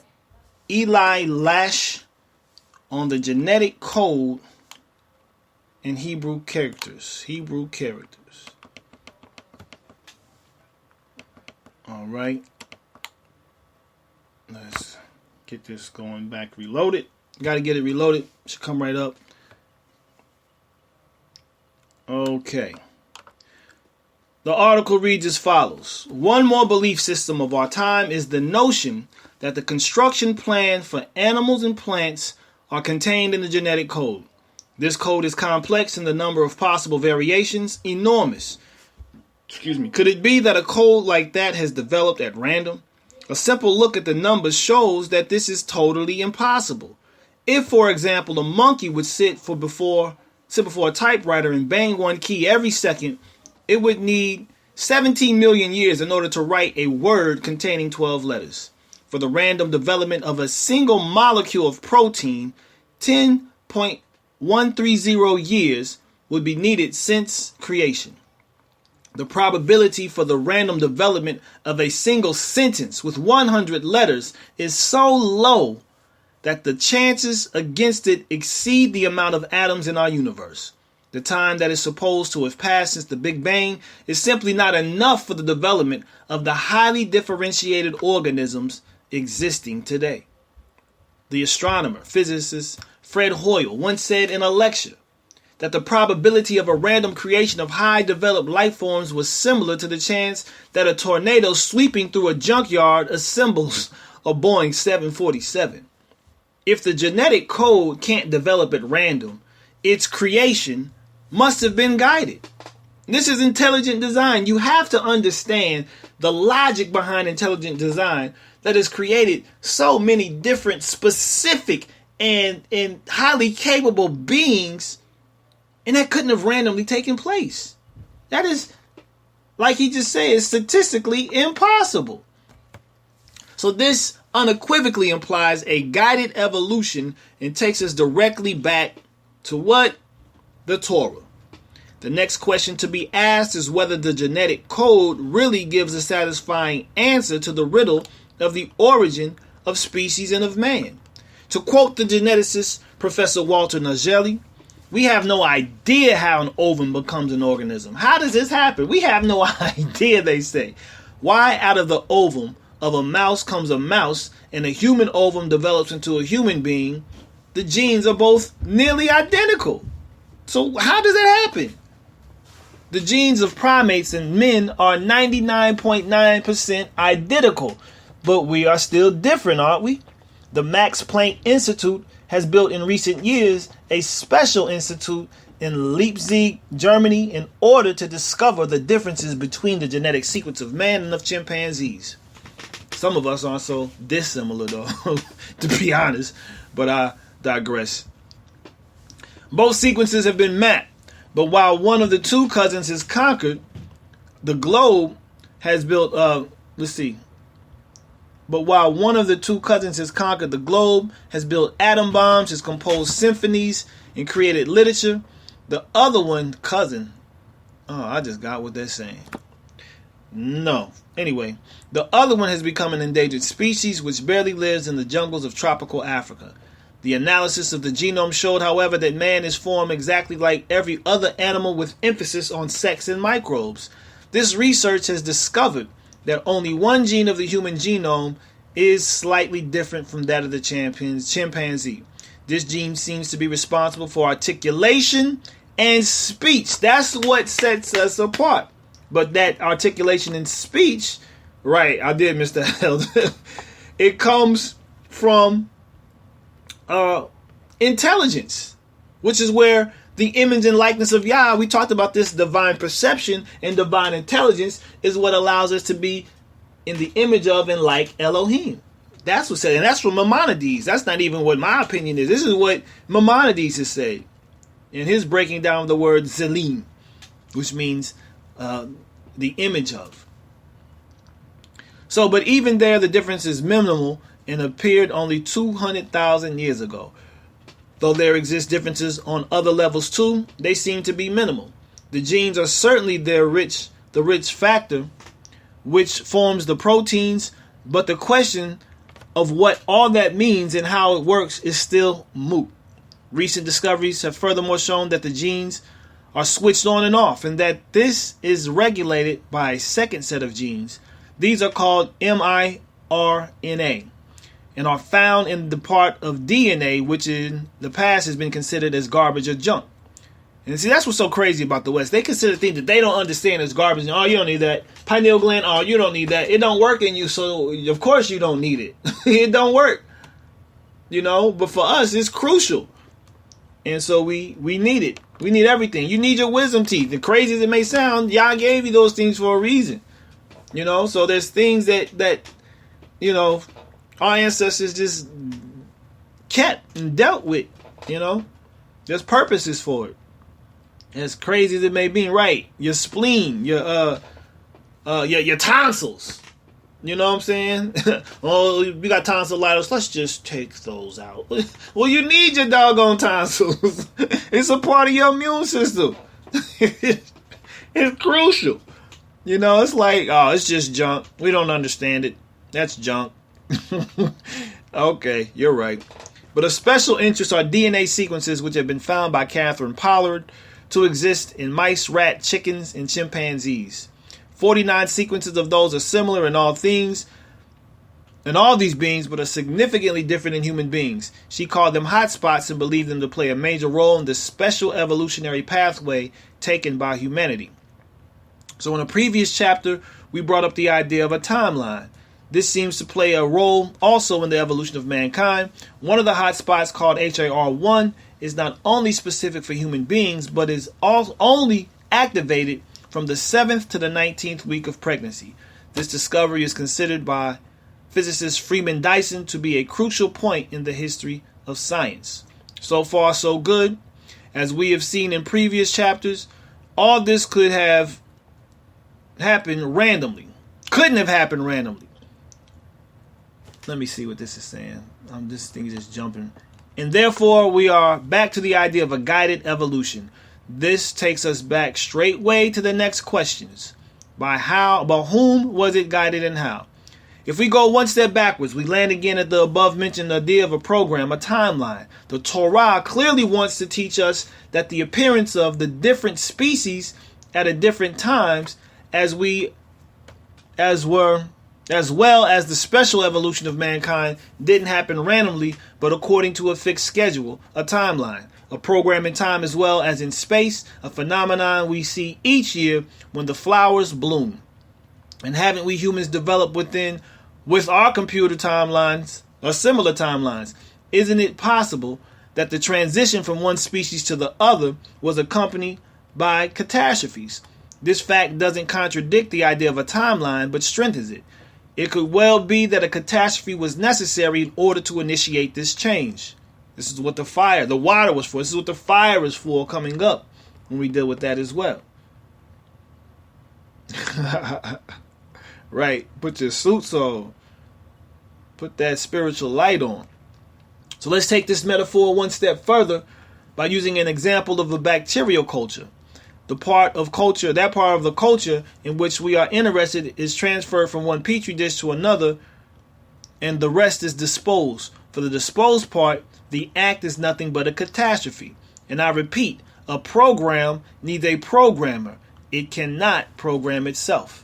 This is exactly the meaning of the term Yad-He-Wah-He, the biblical denomination of Elohim. It would be because, there it goes again, it was decided on, fixed and programmed by me, Elohim. Where can we find this program? The answer is obvious, in the Torah, the site where Elohim the programmer has placed it. This is one of the reasons for the commandment that not one single letter may be added or deleted from the scriptures. A single alteration would cause the program to crash and our world would turn to chaos. All right, so the program would be completely altered. This is, of course, only a theory which, according to critics, is based on suppositions and old myths. Is this really so, or did we succeed already to undermine somewhat the modern view? Since antiquity, Kabbalists claim, this is where it gets deep, that every Hebrew character is an ideogram, a spiritual emanation of Elohim. As already mentioned, the Talmud claims that these emanations played a major role in the creation of our world. This view differs basically from the view of modern scientists. According to them, the alphabet the Hebrew Torah is written in had developed from the Proto-Sinaitic script, which at its turn evolved from the Egyptian hieroglyphics. The last version of the Torah was written down in the Assyrian script, the square script. Here the question arises, why up to now only one single fragment of the Bible was found that was written in the old Hebrew script, the previously mentioned blessing of the priests? Isn't that what we read today? Aren't we reading about Birkat Kohanim today, the blessing of the priests, or the priestly blessing? And they found that written in an old Hebrew script? Interesting. Could it be that we are dealing here with an artificial script only developed for the writing down of the Torah and later adopted by other people? Another interesting point. The Hebrew alphabet has 22 letters. The number corresponds, strange to say, exactly with the number of the amino acids, the basic building stones of the proteins which make up the human body. 22 letters, 22 amino acids. Correspondence. Only a coincidental correspondence? Why then do we have 22 pairs of somatic chromosomes? Were the chromosomes created before the introduction of sexuality? What an incredible series of random correlations. An old tradition. And the letters became spoken words, and these changed into concepts. This way, our world was created, and Elohim spoke. This tradition became later on the basis of all magical spells. The most popular one is abracadabra. The combination of two Hebrew words, abra, comes from the root word bara, the second word in the book of Genesis. Kadabra is an Aramaic phrase meaning the way I will speak. So it means I create as I speak. Putting the two words together, we get the following sentence. That which I say will exist, I create it through my spoken word. Language or words sound, power, liberation. This is what we're dealing with. I'm going to read this last paragraph and we're going to get into it. The Baal Shem Tov, and hallelujah. The Baal Shem Tov, okay, the master of the good name is what that means, went even one step further and claimed, it is true that the Holy Torah was originally nothing but an incoherent clutter of letters. According to him, all the letters of the Torah, from the first word of Genesis down to the end of Deuteronomy, weren't combined yet into coherent words and sentences like those we know today. Let me see what that said. I.e., in the beginning Elohim created, or go and leave thy country. Listen to these things, man. These words didn't exist yet because the processes of creation they speak about hadn't yet taken place. All the letters of the Torah were mixed, and only when a certain process in the world took place, the letters combined and formed the words which recorded this process. After the creation of the world and the events concerning Adam and Hawa took place, the letters formed the words which told the story of these events. The same happened with all the other processes. The moment something happened, the letters formed the appropriate words and sentences. If something else would have occurred, the letters would have combined in a different way, for the Holy Torah is the infinite wisdom of Elohim. In this, you have to understand. And I'm going to leave this article here off. It's a little, just a little bit left. But I want to get to the meat and potatoes of what this whole offering is about.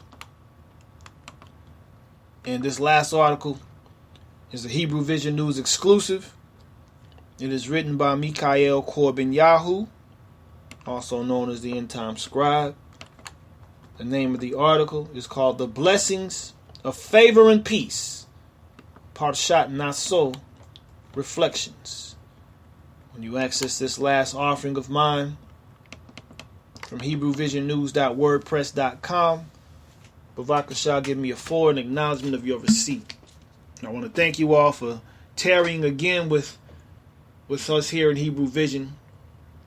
43 strong, and it's been almost 7 hours that we've been here up on this microphone in this room, and you all are still here going strong with it. So, Todah Rabbah for you and your presence here and your spiritual contributions, and I hope some of you all come to the microphone after this is actually completed. Found this very interesting picture. I like to accompany my articles with pictures to really bring it out as far as the ideas and everything, to visualize it. And this of course is the hand sign that the Kohanim and the Levi'im would make as they shared this blessing on the nation of Israel. So very interesting. All right, let's get this article on. Quote, invoking the name of Elohim means first and foremost to consider and accept what the name reveals. The four-letter name of Elohim, Yad-Heh-Wah-Heh, or Yahuwah, is shrouded, Baruch Hashem, in mystery, and many have attempted to understand its precise meaning. Notwithstanding all the various attempts to arrive at the correct pronunciation of the name, which is a debate that is keeping Israel divided, most scholars agree that the name finds its basis in the Hebrew verb chaya, to be. Thus, far from having some kind of magical power, let's really clarify that. This is not some magical incantation that we're speaking, all right? It's an understanding. The name reveals the one true Elohim as the one who is and as the source of all that is, the one from whom all things have their existence. What is more, this one from whom all things are is the one also who orders and patterns the events of life and is therefore able to bring about all of his holy will. His covenant and the promises which attach to it are sure, for he orders all things in the heavens and on the earth according to his will. Daniel 4:35. Thus, to invoke the name of Elohim on the people is to remind them of who he is, his character, what he has done, his works, and what he promises to do, his covenant. Such an invocation reminds and teaches that all blessings in every realm of life come from Him and Him alone. To accept this truth requires faith, the conduit for priestly blessings. This is for Elohim's blessings, This is the priestly blessing, an article by Tim Hay. It's a quote and an excerpt from that article that he wrote there. Yep, that's what Spock got it from, Yep. Thus shall they put my name on the children of Israel, and I myself shall bless them. Number 6, verses 27. According to Shlomo HaMelech, or King Solomon, life and death are in the power of the tongue, and those who love it shall eat the fruit thereof. The power that is of the tongue is one that the writer of the Messianic Codicil, Book of Yaakov, or Letter of Yaakov, also calls a small member, but able to do great things, because it is a fire. Even more, it was Mashiach himself who informs his taught ones that the words which he spoke were spirit and life.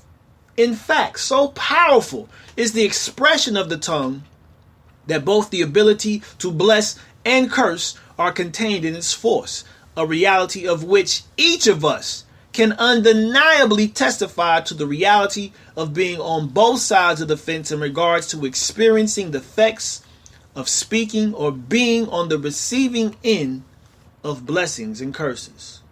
In Hebrew, the binary realities of life and death, blessing and curse, are contained in what are respectively called the Lashon HaKodesh, or the holy tongue, and the Lashon Hara, the evil tongue. The evil tongue is typified by derogatory or damaging statements made about or against an individual, while the holy tongue, conversely, is the language of the Creator, creation, Torah, and prophecy. In light of these varying utterances, this article seeks to compare and contrast the stark differences in the pronouncements of blessings and curses, with an intensive focus on the meaning and significance of the priestly blessing, or the Birkat Kohanim, found in this week's Parshat Naso, for the purpose of demonstrating the messianic maxim that if someone does not stumble in speech, he is a perfect man, able to bridle the whole body as well. In another place, Shlomo HaMelech says that reckless speech is like the thrust of a sword, but the tongue of the wise brings healing. And Moreh Shebaniah says that a faithful witness, or Moriam 70, said that a faithful witness saves lives. So the one who brings the Lashon HaKodesh, the tongue of the wise, they bring healing. They save lives. We find this truth to be exemplified with the Levitical priesthood in the matter of the priestly blessing that they conferred upon the entire people of Israel. For it was their wise words, as the messengers of Elohim, that edified the entire nation of Israel in the aims of elevating their consciousness and intensifying their devotion in service of the Most High. This duty and task was embodied in the pronouncement of the priestly blessing. In regards to the priestly blessing, we are told of the prescribed manner by which it was to be intoned by the Jewish Encyclopedia in the description of its restrictions and regulations. Quote, the blessing was given with uplifted hands.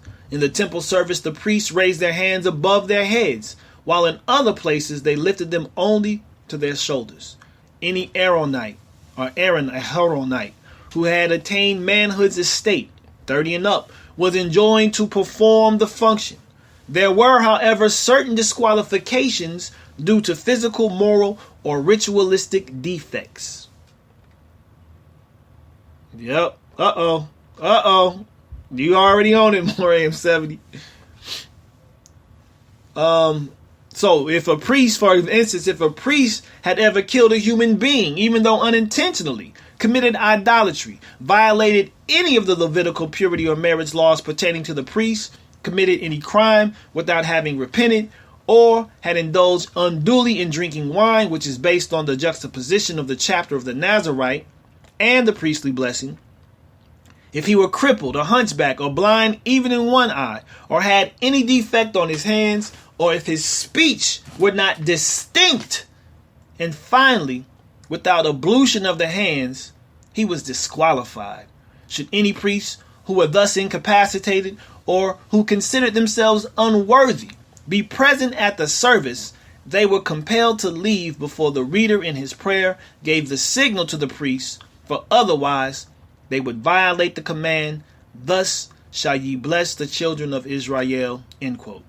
The strict requirements for the conveyance of this particular blessing was due to the nature of the Hebrew word barach, which means to bless or kneel, and was idiomatically comprehended as the inculcation of the interior expansion of knowledge unto productivity. So again, when we go back to that collective that the brother got a part of in Gongomo in South Africa, their study translated to their mobilization and productivity to effect change. So this is what the priestly blessing is also suggesting. There is an expansion of knowledge unto productivity.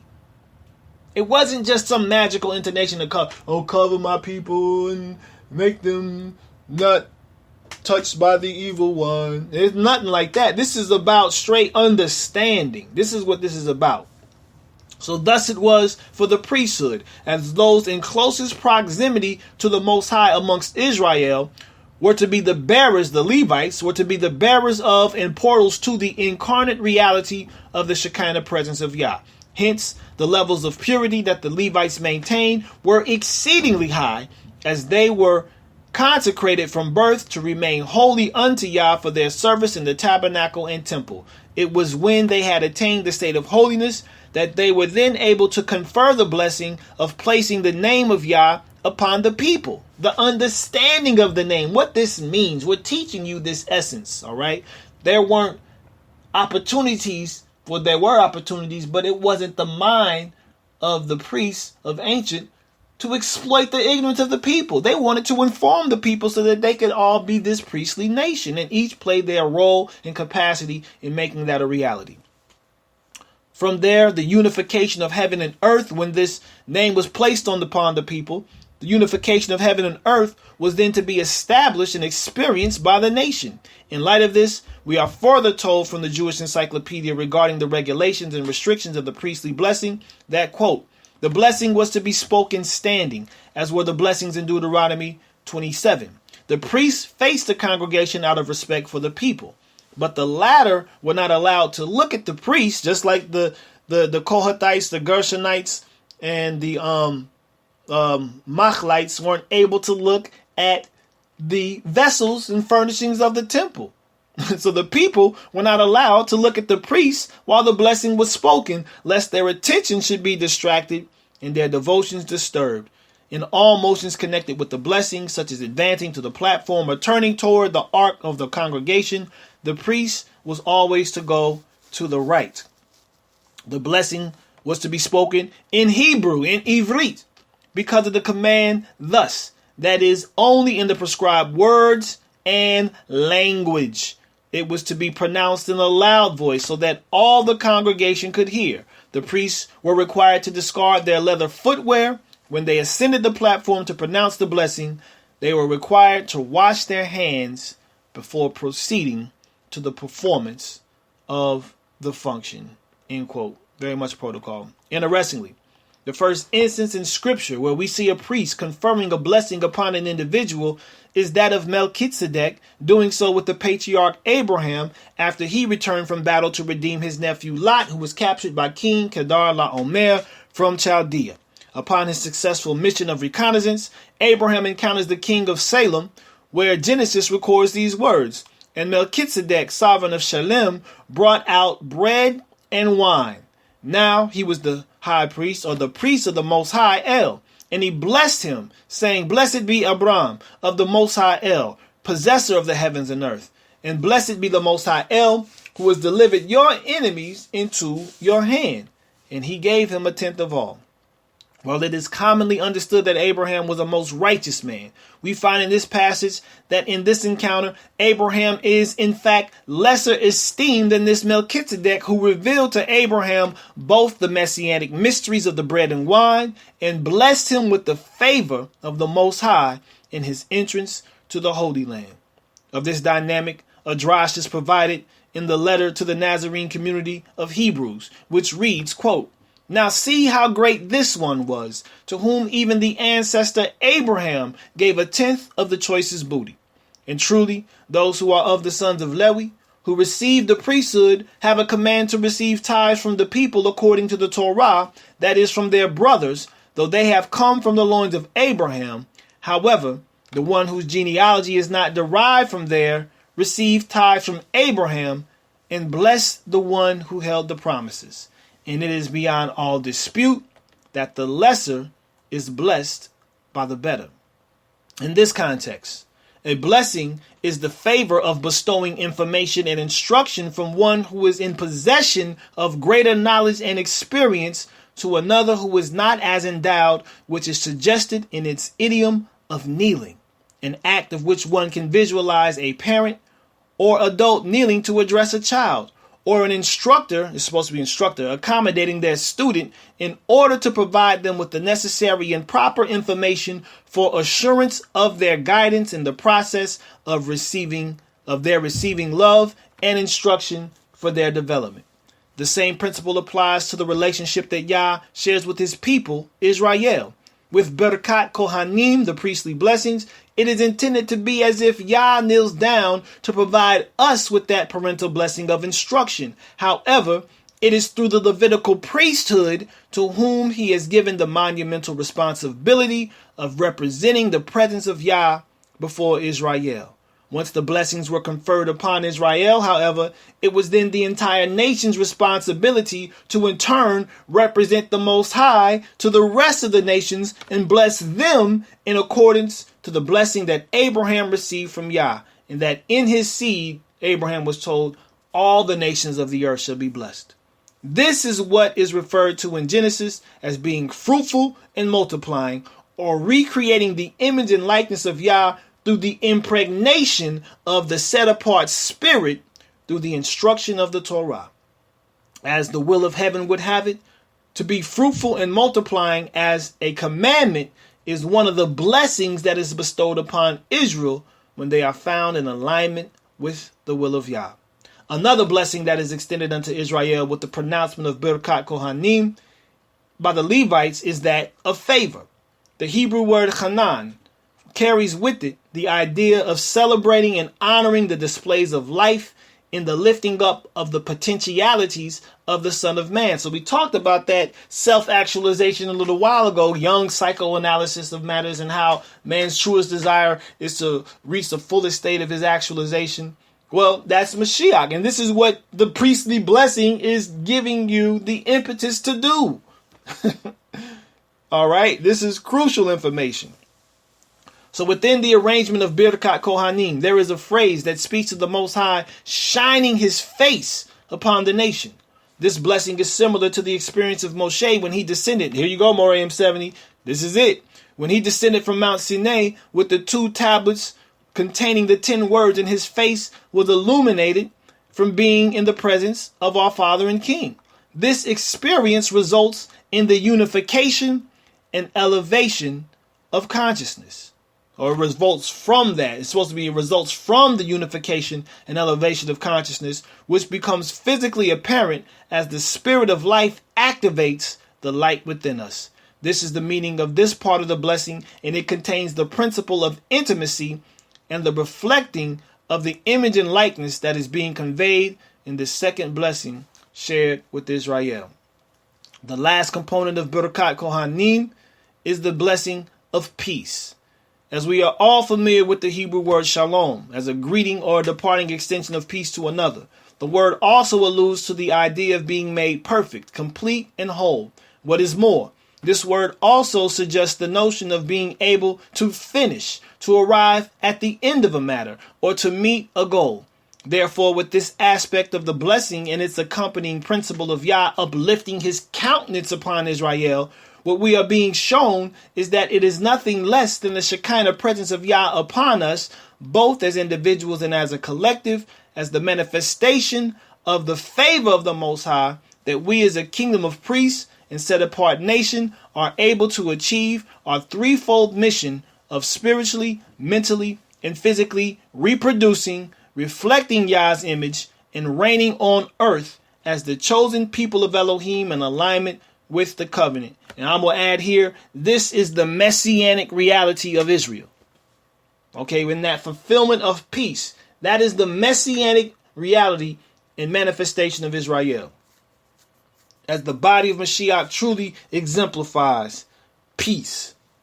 And while it is true that our actions are crucial in the achievement of these three most awesome responsibilities, it is just as important that we speak truth and life with the Lashon HaKodesh in the spirit of Yah. To make this reality come to pass, we are told time and again throughout Scripture that the word of Yah is sure, true, firm, and eternal, and our adherence to it will bring forth our fullest potential as humans, which is the Mashiach consciousness. This is able to become our reality because it is his word, the Torah, that always comes to pass, as the prophet Isaiah informed us. For as the rain and snow come down from heaven and do not return there without having watered the earth, making it bring forth and sprout, giving seed to sow and bread to eat, my word will be that goes out from my mouth. It will not return to me in vain, but will accomplish what I intend and will succeed in what I sent it for. Isaiah 55:10 and 11. Prophetically, what is so powerful about this week's Parashat is that in taking the census, in Moraim 70 talked about the numbering of Israel, the number of men who are able to serve Yah from 20 years of age up to 50 among the children of Israel was a total number of 603,550 words.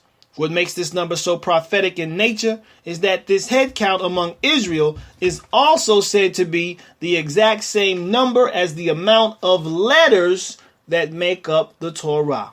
They say that as there were 603,550 able men in Israel, there are also 603,550 able letters that compose the 5 books of Torah. If you understand that principle there, give me a 1. This is a very important matter, as we will see very shortly, because this is like a quota. This is like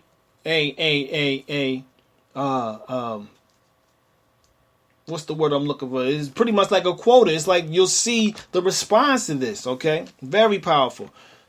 Continuing. So this staggering revelation demonstrates that it is the intent of the Most High to have each and every Israelite who is called and elected to play a crucial role in making manifest the kingdom of heaven on earth through their very thoughts, words, and deeds. This is because it is understood that it was the letters, as we just read, of the Hebrew Aleph-Bet that served as the building blocks, or DNA, if you will, of the entire known and unknown universe. For it is their fulfillment of the Torah, which causes the Birkat Kohanim to manifest the blessings that are uttered in its pronouncement. Going back to us, it is our fulfillment of the Torah, which causes the Birkat Kohanim to manifest the blessings that are uttered in its pronouncement, due to our faithfulness to the word of Yah, which he gives us. Okay, this reality is alluded to in the Revelation, where Yohanan is shown a marvelous vision. He says, "Let us rejoice and be glad and give the glory to him. For the wedding of the Lamb has come, and his bride has made herself ready. She was given fine linen to wear, bright and clean. For the fine linen is the righteous deeds of the Kedoshim, the set apart ones." Then the angel tells me, "Right. How fortunate are those who have been invited to the wedding banquet of the Lamb." He also tells me, these are the true words. These who have been invited, they are the true words of Elohim. Not just what he's saying, but it is what he's saying, because what he's saying is he's calling these people into existence, and they're responding, and they're not going back to him in vain. They're returning to him full of purpose in the keeping of his word. If you understand that dynamic, please give me a 7. This is what we are truly in need of understanding. We are Yah's incarnate word. Yahushua was Yah's incarnate word, because everything that Yah commanded him to do, he fulfilled it. We have to be that cold with it, for real, when you really think about it. In order to experience the fullness of Yah's blessings, we need to position ourselves to be faithful in everything that Yah says to do. Man shall not live by bread alone, but some of the words that come out of Yah's mouth, Is that what it says? A little bit of the words that come out of Yah's mouth? Oh, every word. All the words that come out of Yah's mouth. Right? So that's what we're called to do. That's how you live. That's how you receive the blessings in the life. As such, it is because we as Israelites are descendants of Abraham and priestly plenipotentiaries of the kingdom of heaven who represent the affairs and business of our Father and King. Our goal is to become the individual living expressions of the Torah, where it is our duty to use our speech with the clear witness of our actions to reconfigure creation for the purpose of effectuating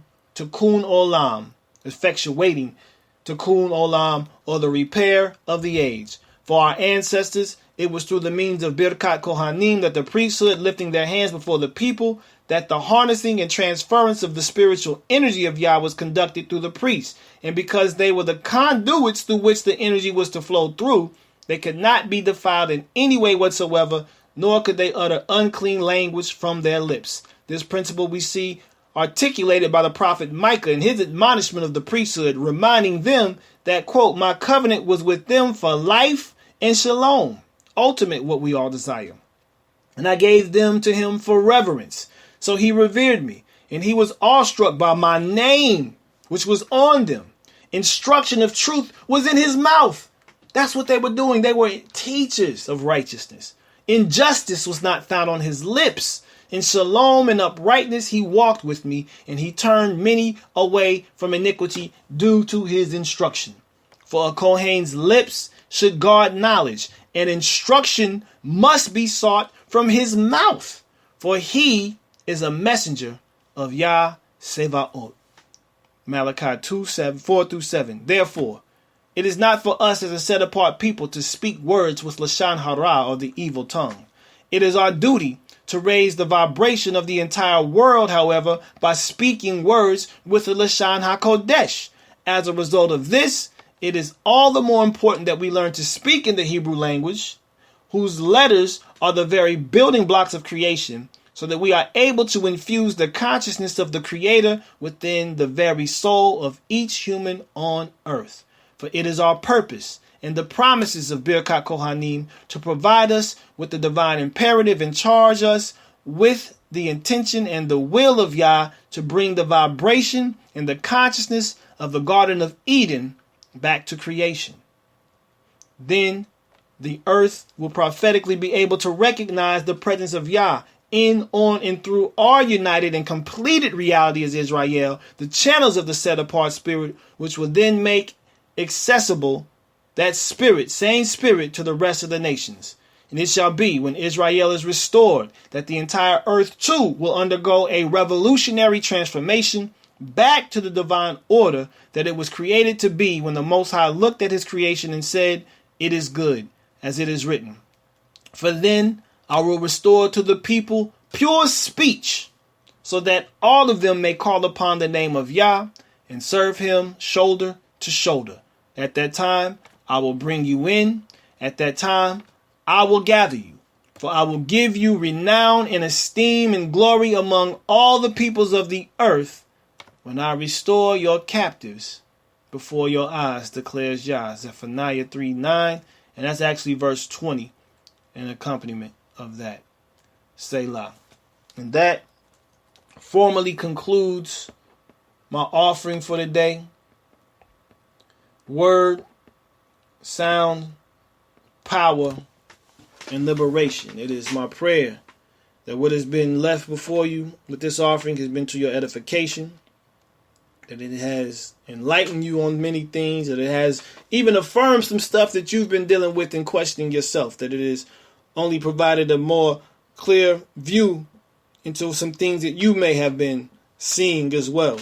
And if that has been the case, please give all praises and esteem to Avinu Malkeinu, our Father and King, Elohim of Abraham, Yitzhak, and Yaakov. Hallelujah.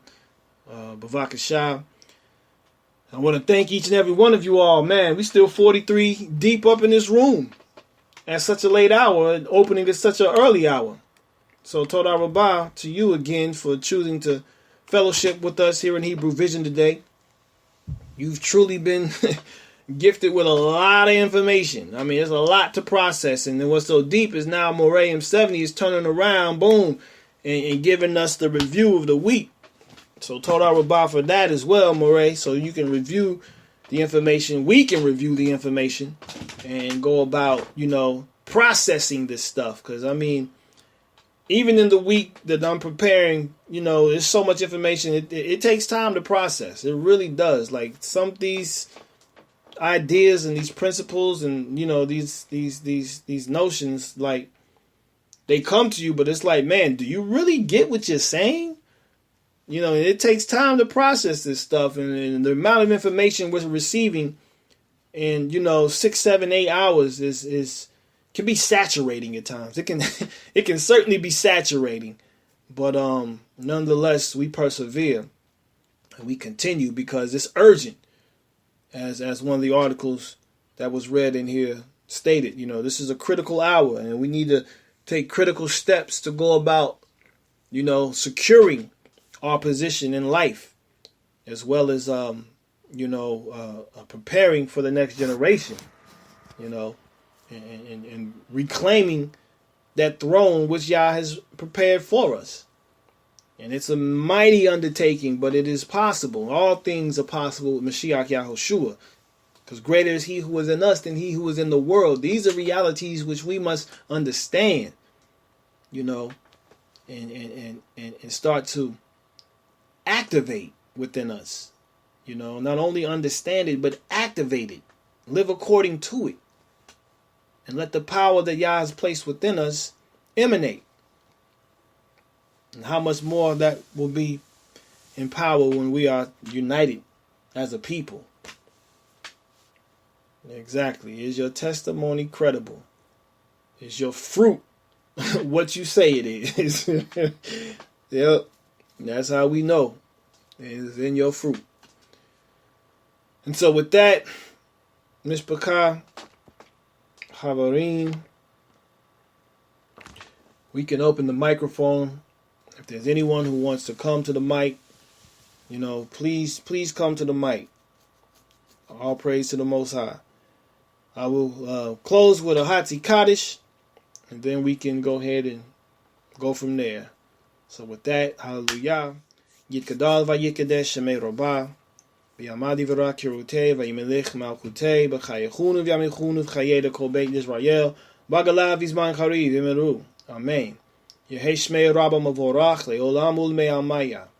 Yitbarak v'yishtabach v'yipa'ar v'yitromam v'yitnesei v'yithadar v'yitalei v'yitalal shemei dekudesha berechu. Le'ela min kol barakata v'ashirata tushbechata v'nechmata damiran ba'amah b'shem Mashiach Yahushua Baruch Hashem. Hallelujah. V'meru. Amen.